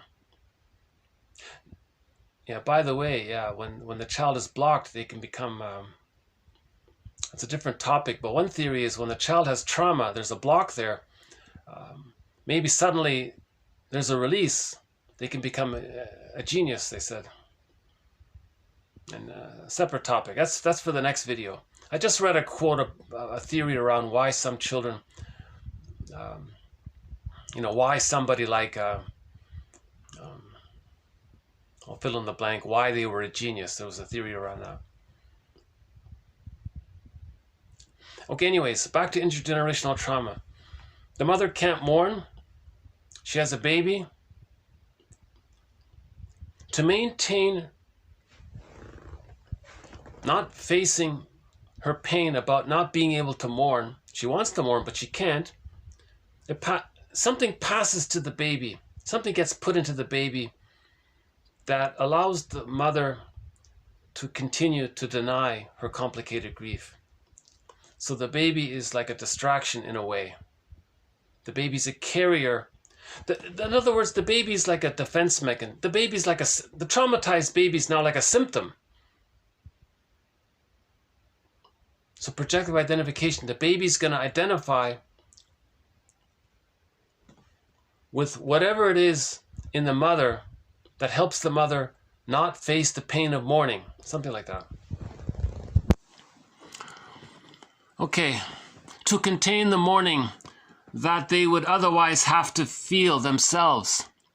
Okay, so parents unconsciously use their children through a process of projective identification to contain the mourning that they would otherwise have had to feel themselves, but they can't. Now, this notion is consistent with Gubrich-Smitty's idea of concretization, right? Meaning a failure of symbolization. Okay, the mother has no words, right? Remember? The mother's acting out. She has no vocabulary for this. Meaning, because the parents in the first generation can find no metaphor, no language, okay, no symbols, no symbolic language-based way, right? They're not talking about it, right? It's a secret. They're not talking about it. No language-based way of expressing or communicating what happened to them. Okay, they're not talking about it. They don't have language-based way. They don't have theories and quotes and models and, right? They're not talking about it, right? Their experience, because they're not talking about it, their painful experiences become a kind of metaphorical, invisible quote thing inside the child. That's that invisible baton or grandchild that cannot be discussed. So it's some kind of family secret, but nobody knows what it is, and it's getting passed down, something like that. Now, in a similar way, Fairbairn, 2005, talks of intergenerational trauma as the telescoping of generations, because of the blurring there, the fusion there. Wardy identifies specific family members in the second generation as memorial candles, meaning some children they're gonna want to do something about it. They're gonna be a memorial candle, meaning, okay, we're gonna keep this alive. I want to find the memory. I want to find narrative truth, right? I'm gonna find the light. I'm gonna find the light of this narrative truth. So they're memorial candles. So they're gonna want to heal this. These are the children who are committed to reparation. So they're going to read about the history, do research, become existential detectives. They're going to read a lot and do the genealogram and the family history mapping and interviewing the family, interviewing the grandparents, traveling to where the grandparents are traumatized and interviewing people. They're going to do the research. Okay, they want to remember. They want to find narrative truth. Okay, they want the stories. They want to heal intergenerational trauma. They want understanding. They want to know what happened. They were the product of their times. What were the times? What happened? What's the story? Fess up. Okay, perhaps now in the process they're going to write a novel about. They're going to write about it. Maybe they can. So they're okay. Writing about it. That's finding language-based way. Okay, symbolic language-based way of expressing. Okay, so they're trying to heal this, right? In the music video for the song "Because of You," sung by Kelly Clarkson, that song "Because of You," you see that's trying to symbolize. We're seeing intergenerational trauma. You see, someone once said that artistic expression, they're like dreams. We need them to heal. Just like when you sleep, you need your dreams. In daily life, we need culture and artistic expression. Like that music video for the song "Because of You." That's an artistic expression of intergenerational trauma. Now, these art in the present, we need them. It's helping us to symbolize. So we're trying to heal intergenerational trauma. That's the moral revolution, to heal ourselves, right? Okay, so so these children are doing this. They're called the memorial candles. Okay, now some children, they're not going to do it. They're in denial. Okay, so some children can't do it. It's too much. So they're in denial. So if they're in denial, it's going to get repeated. So some children are trying to heal it. Some children are just going to pass it along. Okay, while denial is often encouraged in their siblings, right? So in the family, let's say there are 3 children, maybe 2 of them deny it, but maybe one of them is going to heal it. Okay, now the ones in denial, they think they're sort of free of the past or something. So we don't know about that, right? For example, quote, now somebody made a quote about this. Quote, next to the need to remember, mankind, humankind, womankind, mankind, whatever, okay, mankind, right? Mankind, humankind, us kind, we kind, people. I'm okay with mankind. I don't see the problem. Okay, next to the need to remember, mankind has, when we say woman, the word man is in woman, right? Woman, man, woman, mankind. Okay, mankind, womankind. Mankind has no greater hunger than to forget. So we need to remember, but we have a hunger to forget. But we need to remember. So it's a good little quote here. So some kids are going to travel to the scene of the crime where their grandparents are and do some research.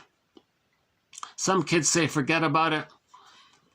Okay, shame, being more connected to the self than to the object, is often harder to overcome than guilt. In other words, some children want to face the shame of their family history. Right? Some children maybe don't want to do it. Shame has to do with how we see ourselves. In other words, shame is related to all this. Shame is linked to intergenerational trauma. Intergenerational trauma, the secret is all this shame, right? Shame is the elephant in the room. Okay, shame is this thing, quote, in quotes, this psychic thing is shame, right? Shame has to do with how we see ourselves. It comes before guilt. The experience of being shamed usually occurs as a social or interpersonal or relational event before such a clear internal psychic structure has been built up by the infant. Okay, so we were talking about internal psychic structure before. If it's fragmented like that, shame is going to cause this fragmentation. Shame is going to keep it fragmented. If we face the shame, we can heal the fragments. They can come together. Okay, we can find the links. We're looking for the links, right? We're looking for the internal bridges.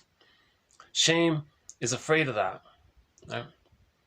Because the memory of an event is in one box. The emotion is in another box. We need the bridge. We have to stand in the spaces. Philip Bromberg says we want to stand in the spaces, be an interpersonal bridge ourselves for the parts of ourselves, the memory and the affect of the memory. Right? So psychic structure. So shame comes in even before any kind of positive psychic structure can be built. Before positive psychic structure can be built, shame comes in preventing positive psychic structure. That's what he means here. Okay? Shame usually occurs as an interpersonal break with the mother before positive interpsychic structure has been built by the infant. He doesn't have the psychological self. In other words, shame arrived before the child differentiated. If you're going to shame the child, at least wait until they have an identity. Then it's just guilt. They're not going to feel shame. They'll feel guilty. They can repair it. But if you shame them before they have differentiation, they don't know how to feel guilt. Therefore, they can't repair anything. So there's no reparation. Shame doesn't allow a person to repair. The person has to differentiate, evolve to the emotional maturity of guilt, then they can repair. So to get to guilt, you got to heal the shame. You got to face the shame, and then you can then you differentiate, get the golden ball, then you find guilt, then you can repair. First heal the shame, then you can make reparation out of the guilt, right? So there's the link there between shame and intergenerational trauma. It can indeed become an unpleasant impetus toward establishing an early feeling of separate identity. Yeah, so he's saying, and to make another facet of this is that if the person is shamed, shame-based identity, shame cycle and all that, they might feel no motivation to heal because they're stuck in this shame loop. The inner critic is shaming them. They're shaming others to distract themselves. That's where they're stuck. They don't have the thought that there's any motivation to heal this. Until at midlife, they look in the mirror and say, oh my God, something's wrong. Then they do. But in the meantime, they don't really have that motivation. Right?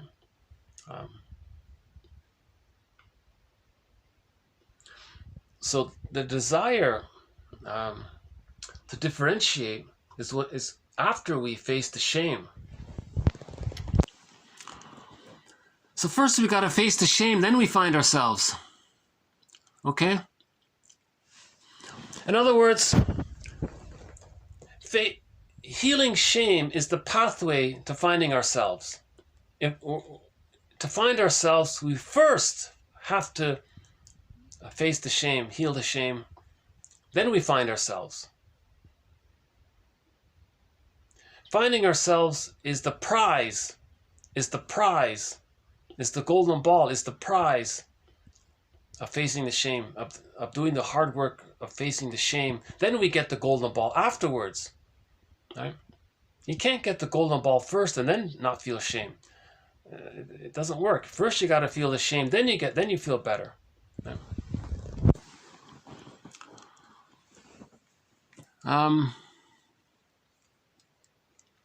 Where are we here?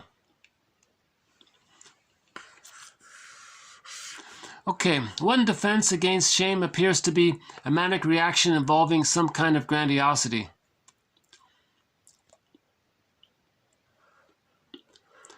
Okay, that's another point here. So, shame is the underside of the narcissism. So the narcissistic pattern is the idea that you think you're so important and everything is about you.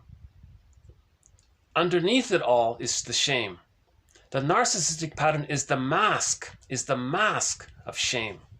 That's why people are so heavily invested in the false image narcissistic pattern of thinking they're so important and it's all about them. No empathy, no gratitude, no tenderness, because otherwise they'd have to feel the shame.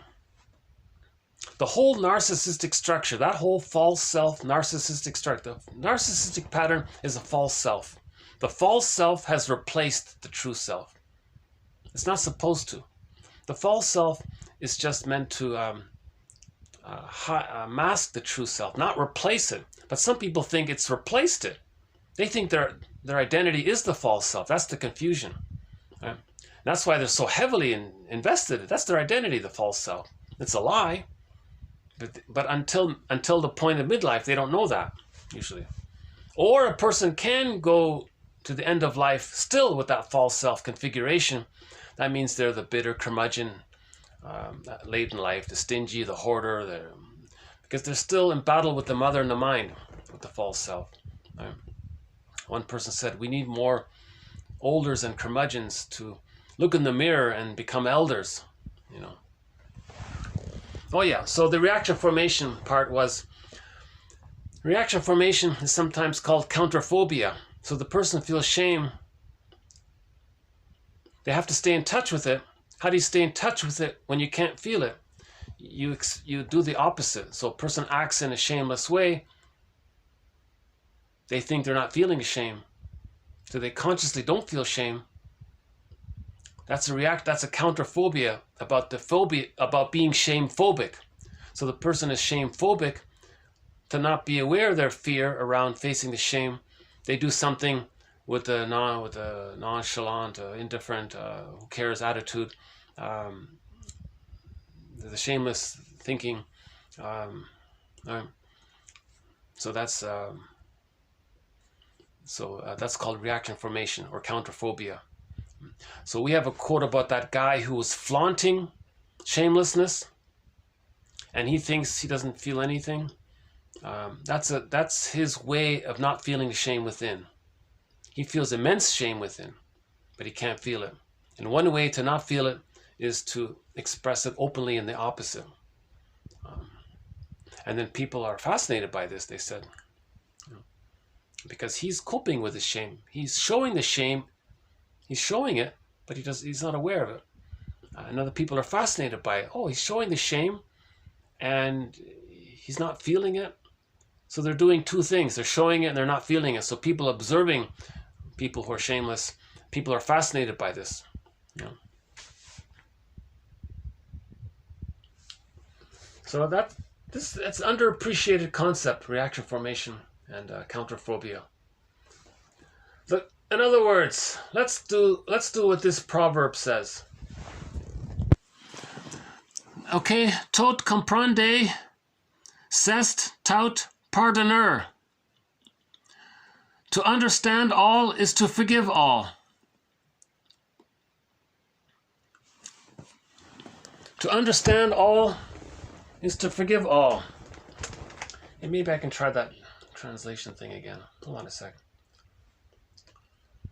So this is what we're trying to do here. If we understand ourselves, we understand everybody. If we understand everybody, we understand ourselves. That means we forgive ourselves, we forgive everybody. Hold on a sec. Let's see if I can get this back here. I'm in the countryside, so I have quite a slow connection here.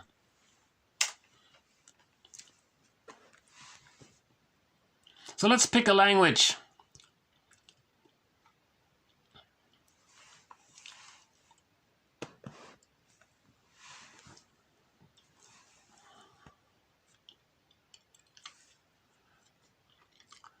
So let's pick a language. Let's start with Turkish. Let's see how it sounds in Turkish. Okay, to understand all is to forgive all. To understand all is to forgive all. And in Turkish, Her şeyi anlamak, her şeyi affetmektir. okay. And in Spanish,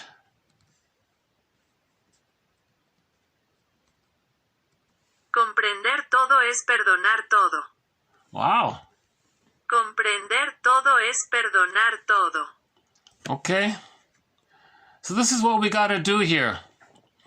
Okay, so let's just pick a language. What's Tagalog? What's that? Whatever. Is that a? Okay, whatever Tagalog is. Telugu, sorry, Telugu. అన్నింటినీ అర్థం చేసుకోవడం అంటే అందరినీ క్షమించడమే. Wow. Okay. I think that's a dialect in India somewhere, right? అన్నింటినీ అర్థం చేసుకోవడం అంటే అందరినీ క్షమించడమే. Wow. I give people who can speak this language a lot of credit. That's that's a tough language. But you know, I'm sure it's very rich in feeling. What else? Vietnamese? How about Vietnamese?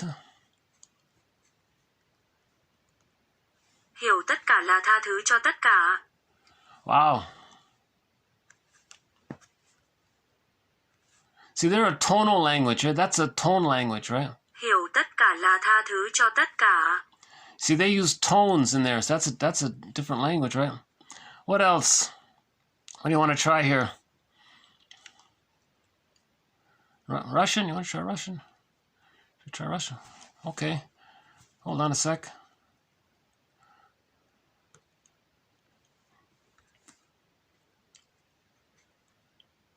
Все понять, значит все простить. Oh, that sounds pretty good. Все понять, значит все простить. Well, that sounds all right. They all sound all right. But, what's, okay, how about Italian?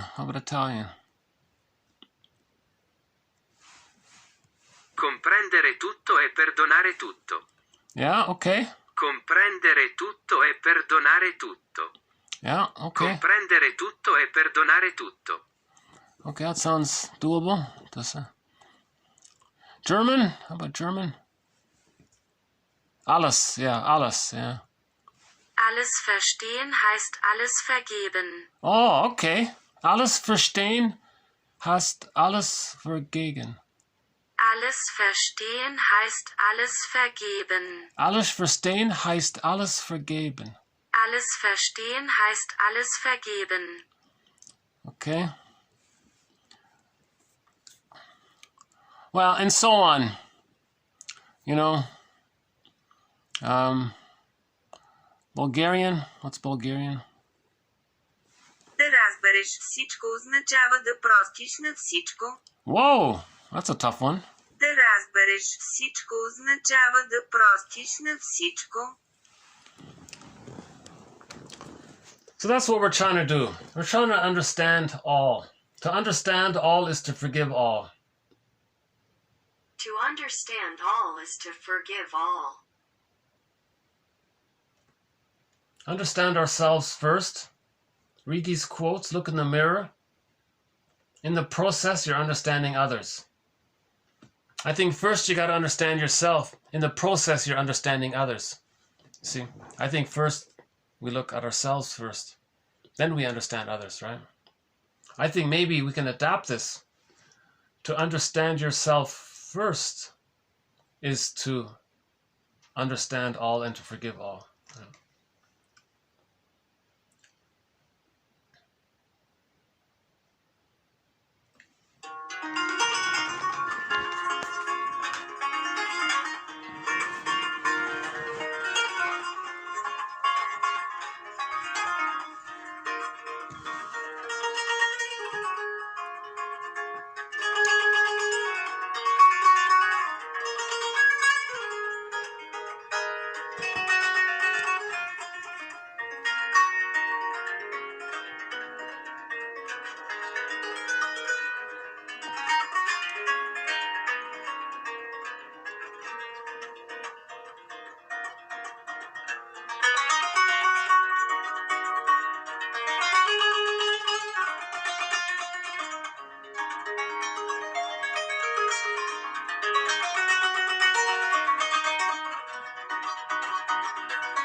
Oh yeah, that first quote we did at the beginning of this video about object relations theory. The idea that so let's use Fairbairn's one, that the internal saboteur, okay, meaning the repetitive Sisyphus memory of the mother saying no to the child's needs, okay, how this memory uses the ideal object as a device to criticize the inner child, the person. So the inner critic says, did you live up to the standards of the ego ideal? The ideal object, pardon me. Did you live up to the perfect standards? They used that. That's his theory, right? So this is explained in this book called The Superego by Edmund Bergler. So this whole internal dynamic, Bergler's metaphor for this first quote here, 2089, it's like a courtroom inside. He uses the metaphor of a courtroom, but it's different from present reality. It's another world down there. It's like a kangaroo court or something. In the repetition compulsion, the inner child is always guilty. So they confess to lesser crimes, he says, but they can't accept the true memory of the shame of that they're right, because it's a repetition. It's a broken record. Until they face this broken record, that's why this courtroom, he compares it like a corrupt courtroom. It's like they're always going to say that the child is guilty again and again and again, right? So this idea is presented in this this book here, written in 1952, but it's still a good book. Yeah.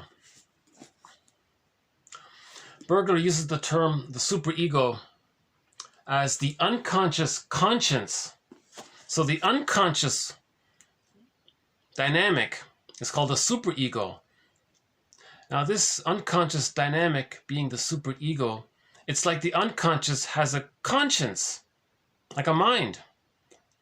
So in this world there, it's like it has a mind there, but it's different from conscious conscience. The unconscious conscience is much different from the conscious conscience, right? That's his theory here. So we have to accept the idea that it's different. In Alice in Wonderland, the logic is different. There's no time there. It doesn't make sense. Why would a person still have such great expectations of people in the present? People are just people. Why do you think they should be so responsible for you or something? But they're operating from the unconscious conscience. So things are distorted there. It's like a dream world. There's no time. Things can get blurred. Things can get flipped around. The images are wildly exaggerated. The rejecting mother is not just a sad-looking mother. She's a devouring monster witch woman. Right? The ideal object is not just maybe a caring mother. It's like a goddess. It's like this supremely heavenly divine goddess mother, right? Who's so supreme and perfect, and it's unrealistic. So the unconscious conscious is operating, okay, in this fairy tale mythological world. Like so, myths and fairy tales describe in the bag. Yeah. Now the psyche's innate drive for healing, okay, gets the person to create mirrors. It gets the person to project aspects of the self that's in the bag that we're not aware of, that's about us, onto people in the present. That's a mirror. That's how we're trying to heal, by creating these mirrors. One metaphor was, it's as if the unconscious ego is holding a little film projector, a reel-to-reel film projector, and he puts on images of a part self that's loved, a part self that's accepted, a part self that's enticed, a part self that's rejected, shamed, a part other that rewards regression, a part other that sees you or supports you, a part other that entices you, a part other that rejects you. You put one of these 8 reels on the projector, and you project it onto the present, and you see something or someone in the present as representing one of those 8 characters in there. Now, each of these 8 characters, we can personify them. If we personify these internal objects as characters, now we have a mythological story, a mythological epic, right? So the goddess and goddess and demon. Those are the personifications of these fantasies, these imaginal personifications of these unconscious fantasies. We create stories, myths, and fairy tales to represent the internal theater, this internal dynamic, so we can become aware of it. The ultimate goal being to forgive, to use our conscious mind to see what our unconscious, what messages our unconscious is sending us. Okay? Now, remember in Demeter and Kor, Kor became Persephone. Persephone went in there, ate the pomegranate seeds, and now there's a back and forth. Right? 6 months on land, 6 months in the unconscious. There's a back and forth. Okay, so we have to be like Persephone. Part of the time we're visiting our unconscious and bringing it to consciousness, and there's a communication between the two, right? And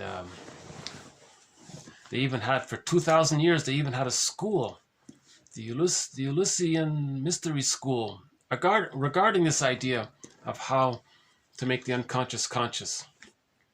So there was even a psychoanalysis school way back then called the Eleusinian Institute or something. The Eleusinian Institute. And it was headed by Persephone. So maybe she's one of the earliest, one of the first shrinks. That's just a metaphor.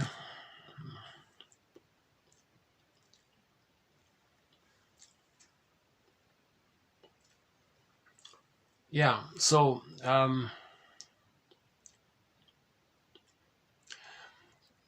our projections, so prejudice is a good way to start. Prejudice is confession that you're projecting either the shamed self or the internal saboteur onto others. That means you see it in the mirror by observing your behavior. That means you know there's splitting in there. Now, when you know consciously that there's splitting, that means you had an insecure attachment style, again with the theory, right? Now, if you think to yourself, oh wow, I had an insecure attachment style, that means the mother, something happened. But I thought she did a good job. Really? Are you sure? Are you really sure? Maybe things start to make sense when you realize, when you look more carefully, we have to do some research here, right? Now we have to find an honest appraisal. The truth will upset you free, so we're looking for the truth, right? We're looking for narrative truth. If we're looking for narrative truth, we got to have actual truth, right? So you got to interview the parents. What happened? They don't want to talk. Try again. Interview their parents. Interview, if you can. A lot of people in recent days are doing this. On YouTube, you can see a lot of people are traveling back to where their grandparents were, interviewing people, digging up records. They're looking for narrative truth. They're trying to heal intergenerational trauma, right? One singer I saw was trying to do this. Arena, what's her name? Tina Arena. She was doing this. She said she went to Italy, where her grandmother was, and tried to get some information and all this. So she was like a memorial candle. She's trying to find narrative truth. And other people are doing this as well. Right? People who do the geneogram. The genogram. Is it genogram? Genogram or geneogram. One of those two. You make your family tree and you look at the patterns in your tree, if you can.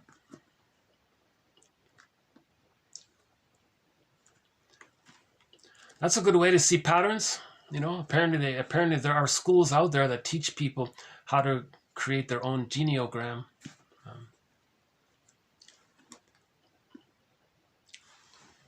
What else?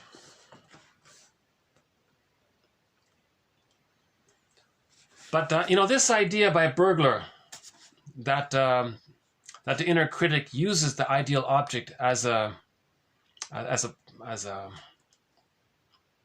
reason to criticize them. You didn't heal your parents, so the shaming still takes place. That's not logical. No baby's supposed to save the parent. That's not logical. But in the unconscious, there's no logic there. There's no conscious logic. It's the unconscious conscience. It's based on the repetition compulsion to recreate in the present the babyhood scene to see if they can get a better outcome. That's what the unconscious conscience is sort of about, because it has the hope of creating this mirror for the person to see why things are so fragmented in there. And then they can go on what's called, Alan Shilling calls the second journey. I'd like to think that this collection of quotes is part of the second journey.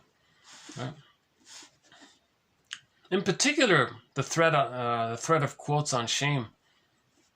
That's one great thread. The thread of quotes on object relations theory. That's a great one. We added one today. The thread of quotes on projective identification. That's another great one. I think we have 30 excellent threads here.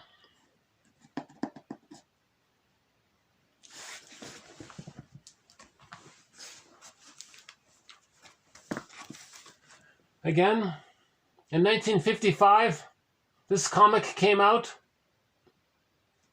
There were 4 issues of it. 2 years ago, it was reprinted into this book. And it's available online from the publisher Dark Horse Publishing, only $20. From the I mention it because for $20, you can get an online digital copy of the complete run of psychoanalysis. The complete run comprises 12 therapy sessions put into comic book format. Yes, it's dramatized to some degree, but it's part of the mental hygiene movement, the emotional, spiritual, mental hygiene movement, the self-awareness, know thyself movement. Right? So it's educational. Yeah? So you can easily learn about psychoanalysis with that comic. That's the best introduction to it. Right? People searching for peace of mind through psychoanalysis. Tales of inner turmoil. Right? So there were 4 sessions with Freddie, 3 with Ellen, and 5 with Mark. An historic and heroic artifact in the evolution and acceptance of comics as a valid art form. Yeah, we can. Fine. It is slightly artistic. That's fine. That's helpful. That's part of the appeal. But for me, it's the dialogue. I find that the dialogue is very good. The writers did a great job. But yeah, the art helped. That's true. Because of the artwork, it helped. It helps to provide an incentive to read the script. Right?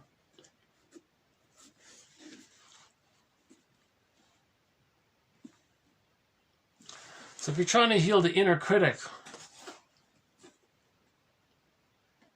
that's the repetition compulsion of the child being shamed. If the child is shamed, that's developmental trauma. When there's trauma, there's repetition compulsion. The repetition compulsion is to repeat, replay, relive, reenact, recast, redo over and over again to see if the person can get a better outcome. That's the positive intention. To master that pain, to master that trauma, to get out of it. But they're stuck like Sisyphus. Sisyphus means we're stuck. Sisyphus means repetition compulsion. Yeah? So we have to face how each person is like Sisyphus. The healing journey is to recognize, how are we like Sisyphus? What are we doing over and over again thinking we're going to get a better result? And it doesn't work. Berlger says, actually, you got to be careful. It can get progressively worse if you keep trying and trying again. You know. He says neurosis can, yeah. So you want to look in the mirror to heal Sisyphus. Odysseus, when he went into the hell scene, he saw Sisyphus. He looked into Sisyphus's face, and Odysseus saw that it was his face. That's a symbol for recognizing how we recognize we're caught in some kind of repetition. If we're caught in a kind of repetition, that's a trauma. We're not supposed to be repeating the same thing over and over again. The adult, I'm okay, your personality. The I'm okay, you're okay. The healthy personality has access to the real self, which is creative and relaxed and spontaneous. It's a little more easygoing and friendly. You know, it's not rigid in some kind of fixed thing of power and control and greed and envy and spite and vindictiveness. And it's not caught in these kind of vengeful, bitter things with the battle with the mother and the mind. See, a lot of people are stuck with this battle with the mother and the mind. You know. But that's a mirror. If they can see that, that's a mirror. Right? Then they can begin to heal the journey. Right? And then they can begin to heal by beginning the journey. Once they look in the mirror. Right?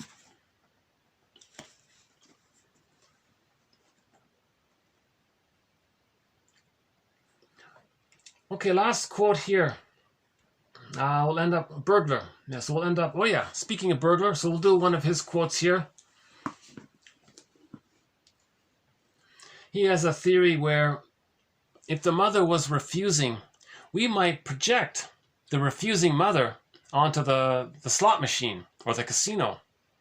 Because chances are the casino is going to reject the person. So they're doing it because they want to replay the rejection. See, mother in the mind? See how this casino place rejected me? Well, I'm showing you how you rejected me.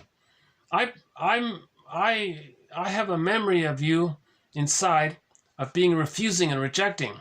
Tantalizing and rejecting. Okay, I'm going to go to this casino place. It's tantalizing and it's rejecting. Just like you. So Berlger says the casino is just like the refusing mother. Tantalizing and rejecting. So the person goes to the... And there's different degrees of this. But in the extreme, he can become very... caught in it. So he calls this the gambler, right? Not the social gambler, like the hardcore gambler, right? Okay, the gambler is regressed or fixated or stuck in a childhood scene, right? We can either say he's regressed to the childhood level, he's regressed back into the babyhood time, or he's just there all the time anyways. Either way, the gambler is regressed to the earliest level of psychic development. Okay, at the breast, with the breast, right? With the feeding. By the way, in that opera scene, I think that's what that was about. That scene I showed you in the opera, it was about forced feeding.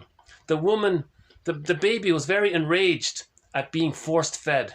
I think that scene in the opera, I didn't mention it, but it came to me afterwards. I think that's forced feeding. And that's what what that image was in the opera scene.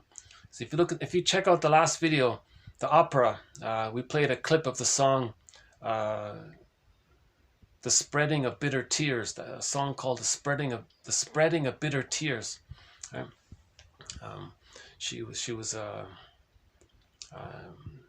It's from an opera, and there's a scene in the opera called The Mad Scene, and it was about where the woman was becoming really distressed by the mother's actions. So the memory was coming up. I think maybe it's the forced feeding, because in that scene, the child in the crib couldn't escape. He was trying to escape. He couldn't escape. The mother was like a predator attacking the baby, and the baby was trying to escape. He couldn't escape. So imagine the baby at the breast and the mother is smothering the baby. You got to eat now or feed now or you can't breathe, that kind of thing. So it's like the force feeding is very wrong. That's a malattunement of the baby's needs. You see? So I think that kind of in that case, I don't think Lucia in the opera would be interested in gambling. I think that's a different issue. The issue of the gambling is the mother was promising and rejecting. But Lucia, if it is forced feeding, she wouldn't become a gambler. Right? But the gambler is the mother was promising and rejecting, promising and rejecting. The guy at the slot machine, promising, click, click, click, oh, rejecting. Promising, click, click, click, oh, right? And you see, mother in the mind? You're just like this machine. You see? Now, Bergler says he's making the mother ridiculous. Look, mother, you're just like this cold, refusing machine. Now, he hopes the mother in the mind will realize, oh my God, was I like this cold, refusing machine? Maybe she'll feel badly and change her ways. Again, he's talking to a phantom. The mother in the mind is not going to, the memory of the refusing mother in the mind is not going to fly to where the actual mother is, enter into her mind, get her to realize the mistake, get her to feel the feeling that she was like a cold machine, promising and rejecting, have a huge apology around it, and make some reparation and do some healing. That's not going to happen. But that's what the person in his fantasy is maybe hoping to have happen. Right? Okay, so his conflict centers around the mother of his earliest infancy, whom later, by means of projected surrogates, okay, the slot machine or the fruit machine, that's a surrogate of the mother, okay? So the mother's projected onto the whatever it is, the roulette wheel or whatever, the gambling table or the card table or whatever they call it, right? He refuses, he reduces to absurdity. See, there's his anger there. Look, he reduces to absurdity as a giving person, allegedly exposing her as bad, malicious, and a refusing monster.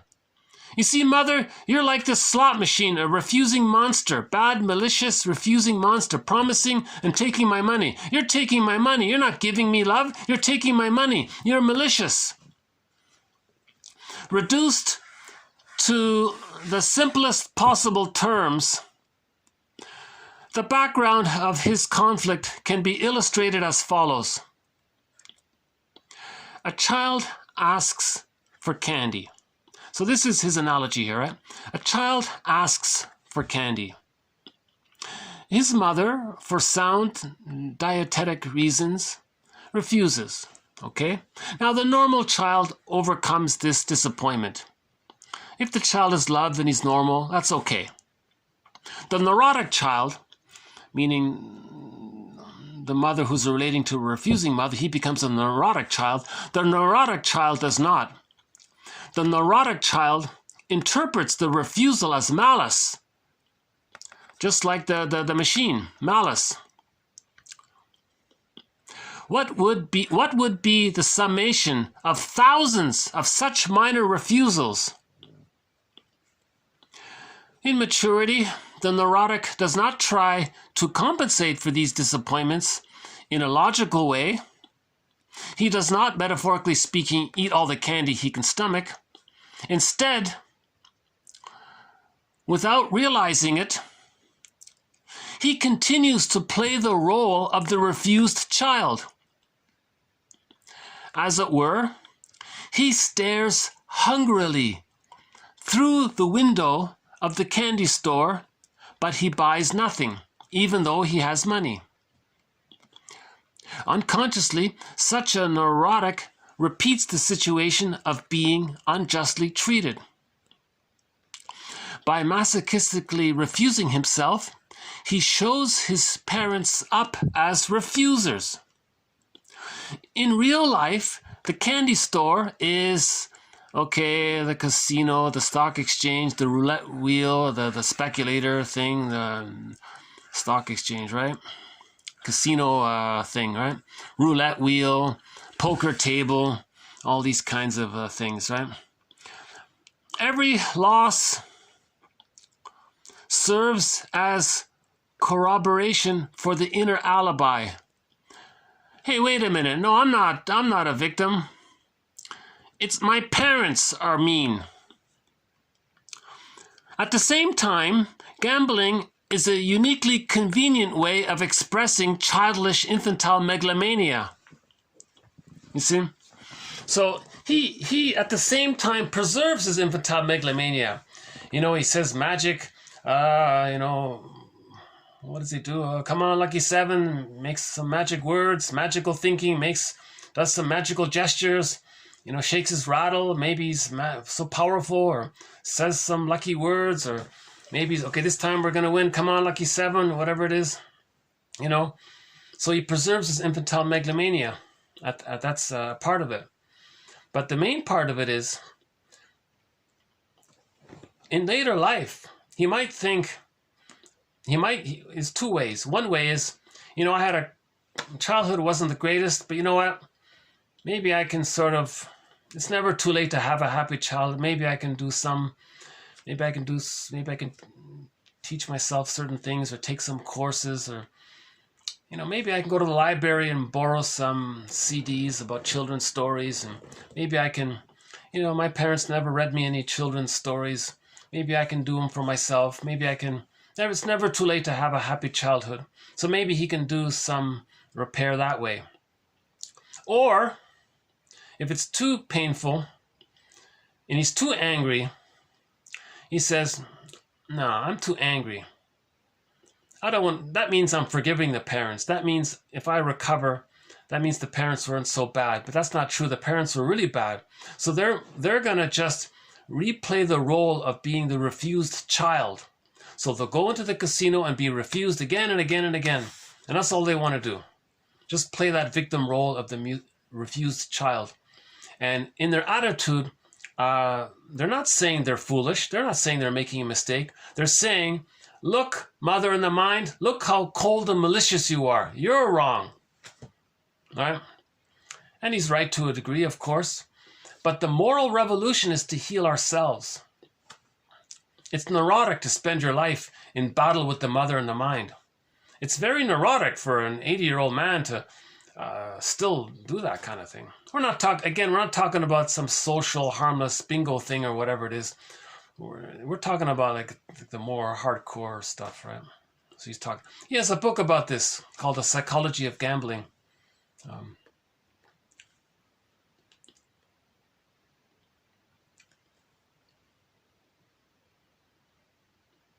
So people addicted to, what is it nowadays? Is it sports gambling or something? People addicted to it or something? I don't know. I don't know. Seems to me it's still a very minor thing. I don't think the majority of people are. I think they can live without it. I don't think too many people are that caught up in it. But see, Berlger deals with. You see, he doesn't deal with the general population. He deals with people who come to him in distress.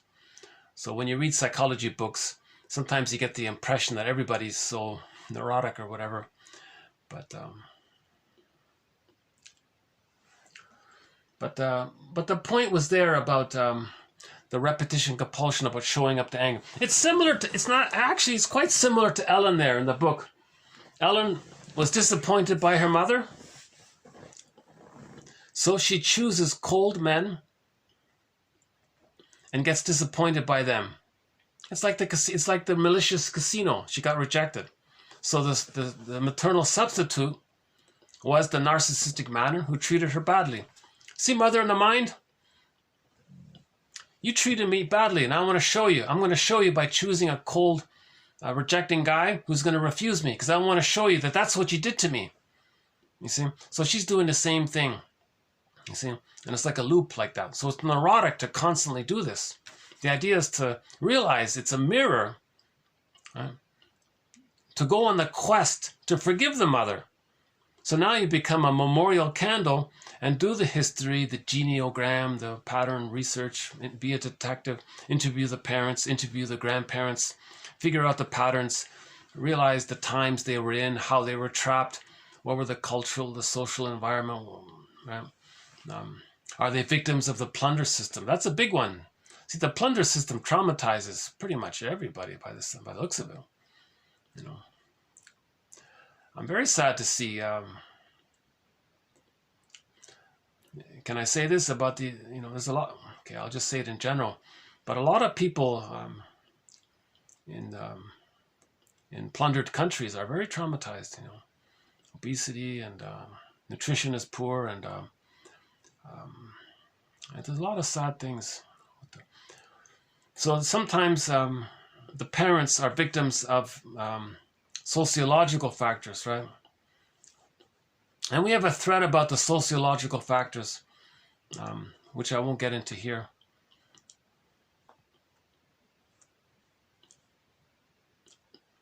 In my mind, I was debating about halfway through this video whether or not to just stop and start over again, because I was kind of anxious for most of the video. I've calmed down a little bit after that song, but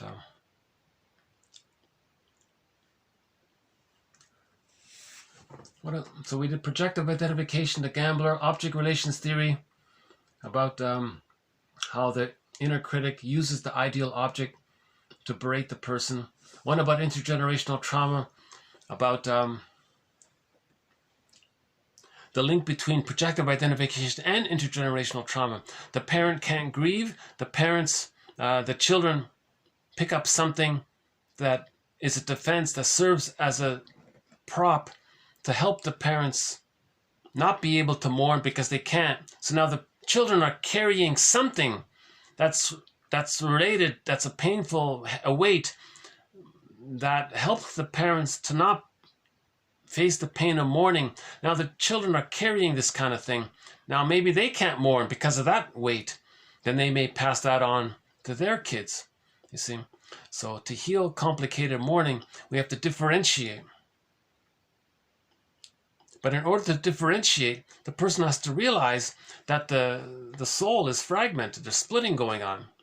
So we forgive the parents, heal the splits, get the key, get the golden ball, differentiate, then we can mourn.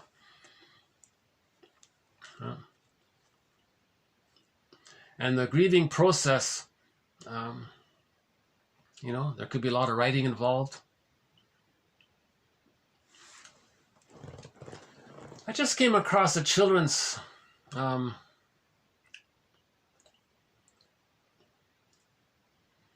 maybe we'll end up on this. Speaking of grief, there is a story by Kafka, Franz Kafka, how he was helping this child. See if I can get the quote up here. Hold on a second. Let's do this one here. This is in the next video, but let's do a preview of it. So this is related to our thread on grief.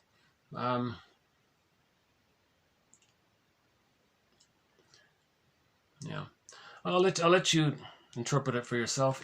Okay, so in the early 1920s, the writer Franz Kafka consoled a little girl he met in the park by writing dozens of letters to her, posing as her missing doll. Okay, so the girl lost her doll, right? And the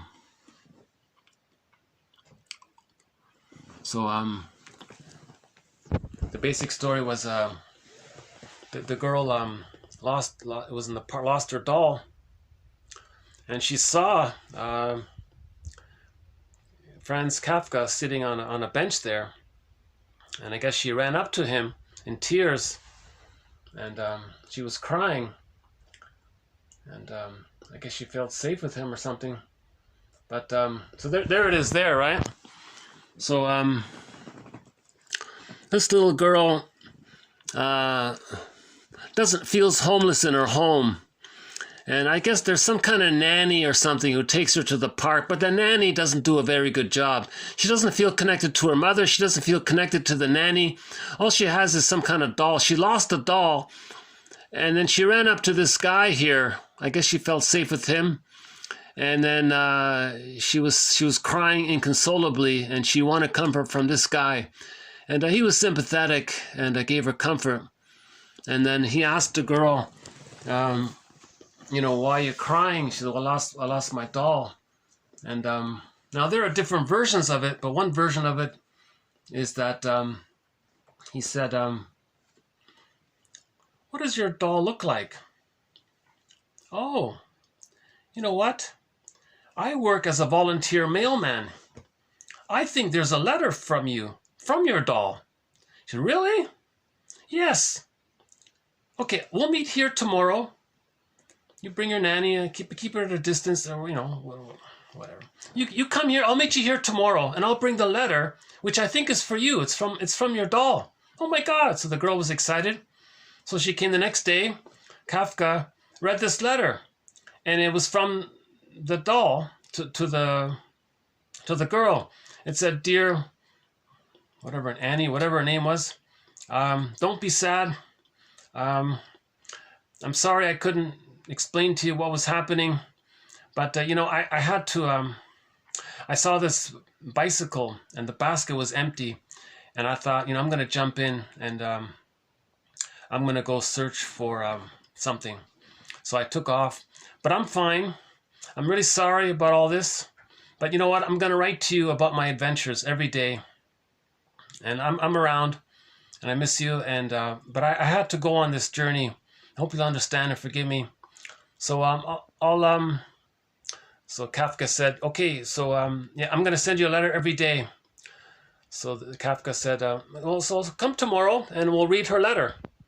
Next day she came, hey, Annie, or whatever her name is, you know, I'm on a camel right now. I'm in the desert, and I'm searching for this thing, and oh, there's some waterfalls here. Tell some stories about our event, and next day the same thing. Next day the same thing. And this goes on for quite a while. Every day, Kafka reads a story, a letter. Of course, Kafka's the one writing the letters, right? And the girl is being comforted by this exercise, right? And then one day Kafka gives Kafka has to end it, right? So he gives the girl a new doll and explains that you know, your doll, you know, because she had these new experiences, she kind of changed a little bit.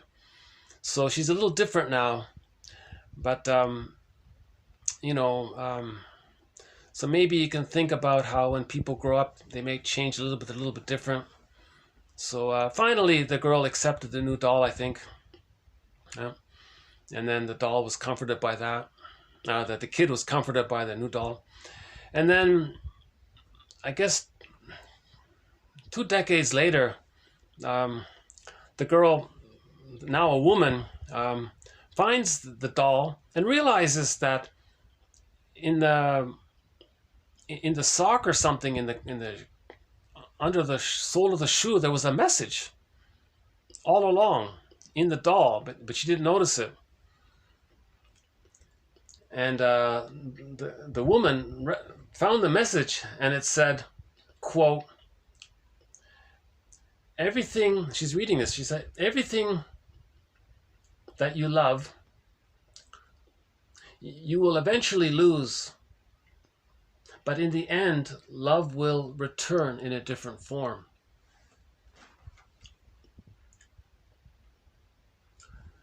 Let's see if I can, maybe I should just read it directly here. Okay, again, in the early 1920s, Franz Kafka consoled a little girl he met in the park by writing dozens of letters to her, posing as her missing doll. Okay, so at the age of 40, Franz Kafka, who never married and had no children himself, walked through the park when he met a girl who was crying because she had lost her favorite doll. Now, in this version, she and Kafka searched for the doll, but they didn't find it. Right? The story describes how Kafka consoled the girl by bringing her letters, supposedly written by the doll, recounting her exciting adventures around the world. Eventually, the story goes, Kafka presented her with a new doll. Kafka dies, and years later, the girl, now a woman, finds a note hidden inside the doll given to her by Kafka. It reads, quote, "Everything you love will probably be lost, but in the end, love will return in another way." Another version of it is here. Okay, Franz Kafka, the story goes, encountered a little girl in the park where he went walking daily. She was crying. She had lost her doll and was desolate. Also, she was very desperate, apparently, the girl. She was really wailing and crying, right? Kafka offered to help her look for the doll and arranged to meet her the next day at the same spot. Unable to find the doll, he composed a letter from the doll and read it to her when they met. Quote, the doll says, "Please don't mourn me. I have gone on a trip to see the world. I will write to you of my adventures." This was the beginning of many letters. When he and the little girl met, he read her from these carefully composed letters the imagined adventures of the beloved doll. The little girl was comforted. When the meetings came to an end, Kafka presented her with a new doll. She obviously looked different from the original doll. An attached letter explained, "My travels have changed me." Many years later, now the grown girl found a letter stuffed into an unnoticed crevice in the cherished replacement doll. In summary, it said, quote, "Everything that you love, you will eventually lose. But in the end, love will return in a different form."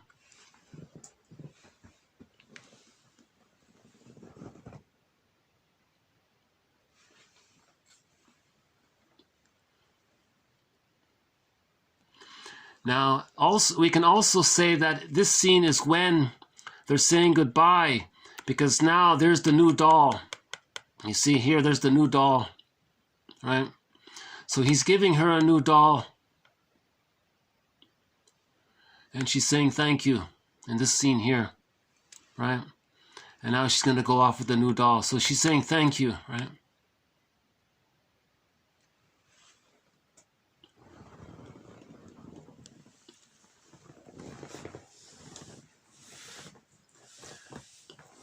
Now, I only know a little bit about Kafka.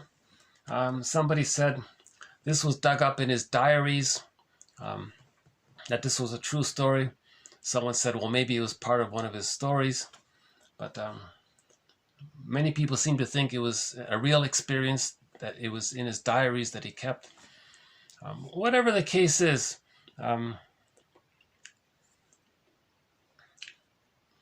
one theory is that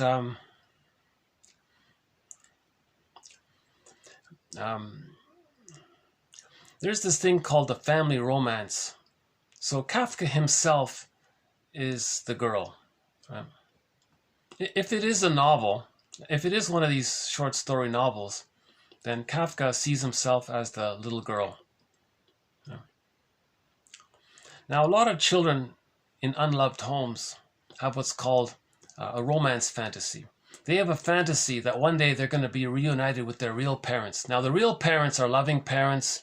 Usually they're very well off and in a good state. They live in a nice home. There's a lot of love and flowers and music and beauty in the home. So a lot of children have what's called the romance fantasy. as a defense against the pain of being in this dysfunctional family. Some kids, while they're growing up, say their parents are fighting all the time and all these things are happening. Some children think, oh my God, am I from them? This can't be right. This is way too unreal. Some children are mature, too advanced, right?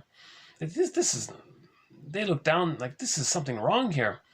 She thinks, was there a mistake at birth? Did babies get switched? Are they really from some wealthy family? Or did the mother have an affair with someone else and this father's not their father? Or is that mother not their mother? What's going on here? So the child has a fantasy that their real parents are somewhere else. So maybe Kafka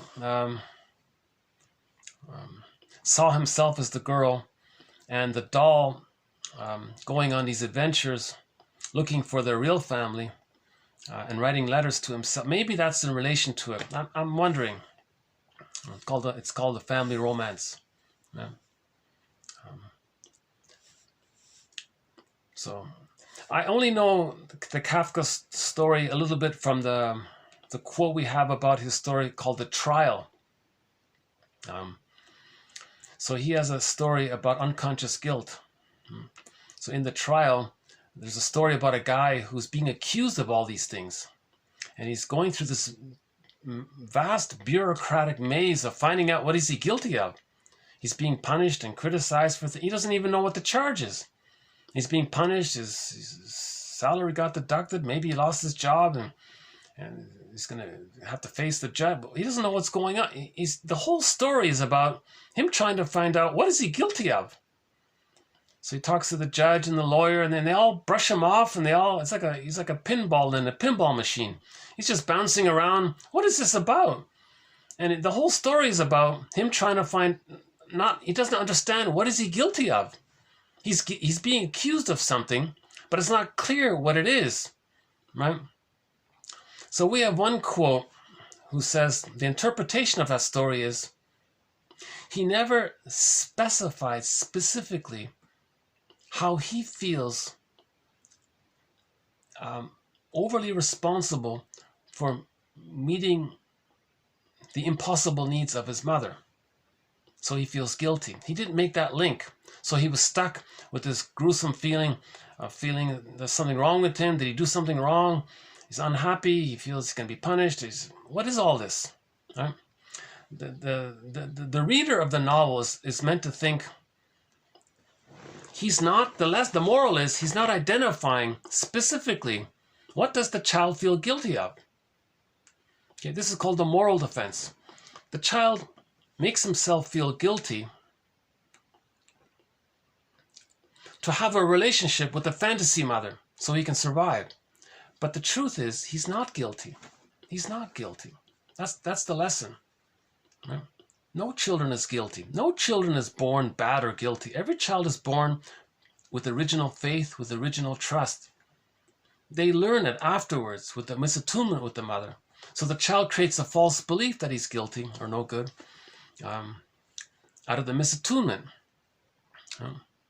Now he creates an image of the ideal object, and the inner critic is criticizing him all the time. So that's the courtroom.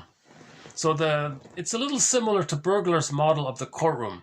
So the Kafka story called The Trial, it has some similarity to Bergler's theory about the courtroom described in his various books, including this one, I think, as well. Yeah. But that was a touching story. I also felt a little touched by that story.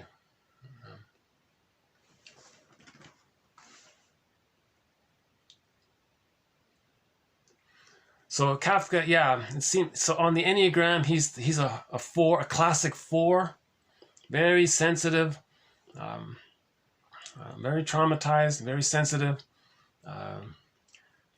Some people say he was anorexic. Right?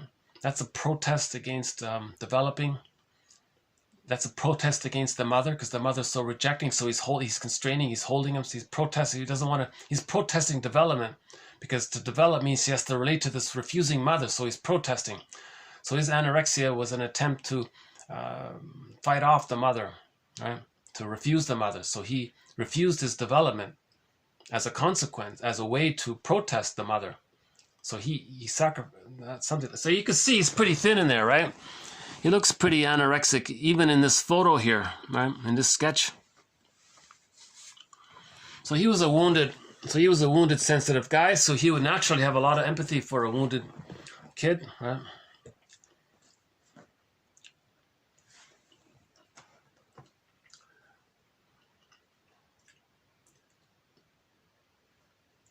So maybe we'll do some more about Kafka. But there are operas dedicated to him.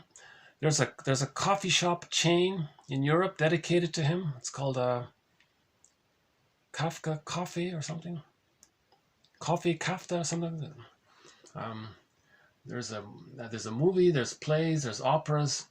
A lot of people, there's even a museum dedicated just to this guy. I didn't realize he was that popular. But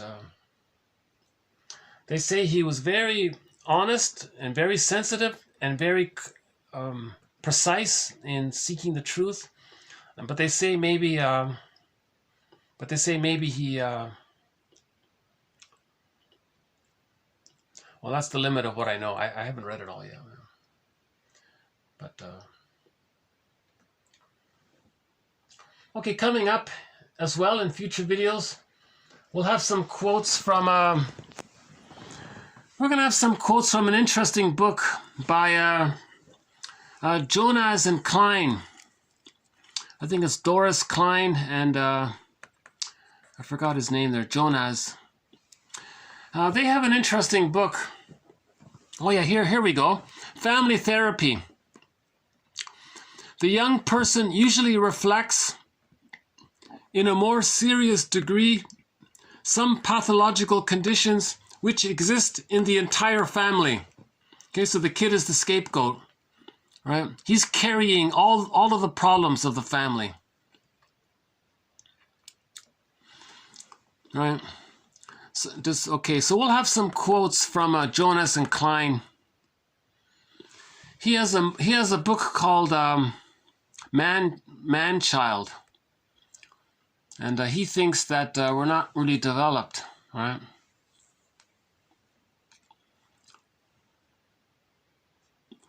Yeah, there's that one about the genius one. Some people have sought to identify genius and have been puzzled as to why it seems to be a one-sided development, apparently at the expense of other faculties. Perhaps, so that it was a question mark, they said, perhaps some damage of mind in a few individuals will promote the appearance of a very unusual mind, for example, a genius. The popular concept of the mad genius indicates some instinctively felt understanding of this. So he's saying it's like an overcompensation. If there's some damage somewhere, they're going to overcompensate. And the overcompensation is related to the blockage of the damage. And if the blockage and the damage, it might be released and it creates a flood of associations and there's this burst of creativity.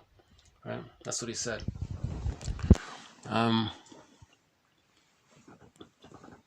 So we'll follow up on that one. We'll do one about the dropout wife. And one from Ulanov there about the mother-daughter complication. And one from Mark Twain. And a couple of more quotes about shame. One on the Elias complex, that's coming up. Another one on transference is coming up. So we've got some good quotes coming up.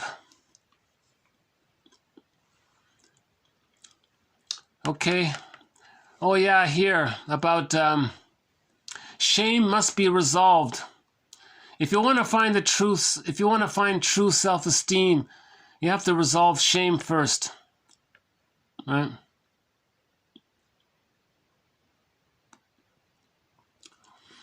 The true self, a self that may be esteemed, is revealed as the shame is resolved. Okay, ultimately, self-esteem is not a goal, but a consequence of shame resolution. Okay? Self-esteem is not a goal. It's a consequence of shame resolution. Now, when we say self-esteem, we mean the true self-esteem from the true self, not the false self, not the fake, not the self-esteem from the fake self, the self-esteem from the true self. So true self-esteem is not a goal, but a consequence, a byproduct of shame resolution. Okay? So first you got to face the shame. Then you got to find the self. And when you find the true self, then you can find some self-esteem from the true self. Okay, a couple of more from Carlson there. Oh yeah, there's the shame awareness meditation. All right. And we started this video with reference to SAM, S-A-M, talked about in the last video. This is my longest video, 3 hours. This is my first time to go over 3 hours. I think I was feeling a little anxious today, so I'm just babbling on. I'll still post this video, not with the expectation that anybody's going to watch it, but if you click the see below link there, all of these quotes are posted below. That's my primary goal, to get these quotes out. Some of these quotes haven't even been digitized yet. So I'm kind of eager to have these, to save this wisdom knowledge, you know.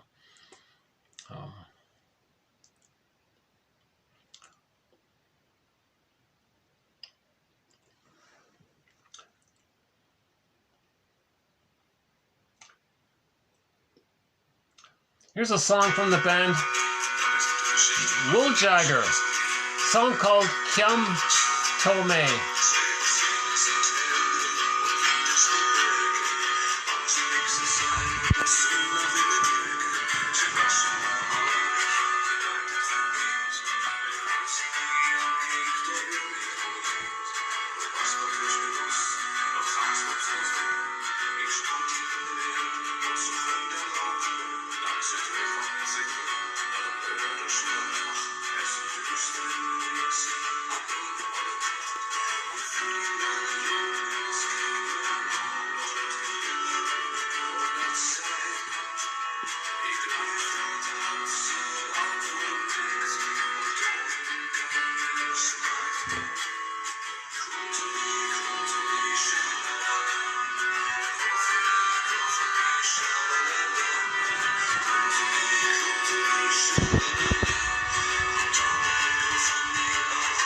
It's off this album here. I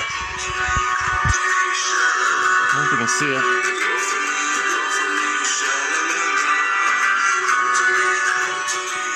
Yeah, an old man in the park. Reminds me of Kafka in the park, right? The image there.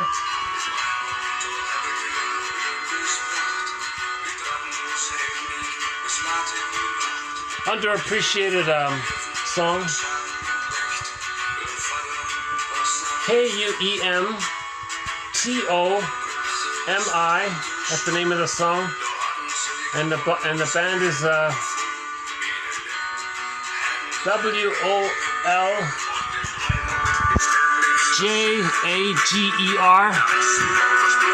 But there's a little omelet over the O.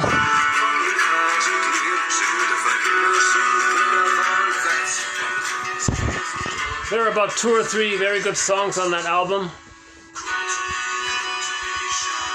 This is my favorite one on it. Come to me, sha-la-la-la.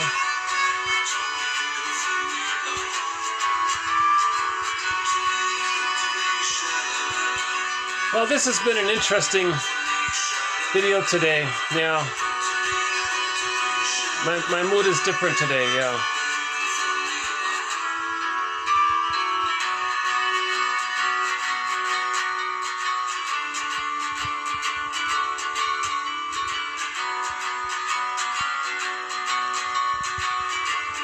I notice a certain sort of wave in my in my delivery. Sometimes I'm confident, more confident. A video like today, if I ramble on like this, it's because I'm anxious. So today, I think I'm pretty anxious, so I rambled on a lot. So the lesson for me is to realize, to be aware of the link between rambling and anxiety, maybe.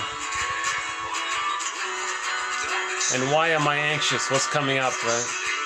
The memory of you know, being abandoned. So I'm trying to connect, that kind of thing. Come to me, sha-la-la-la.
I'll see you in the next video. Until then,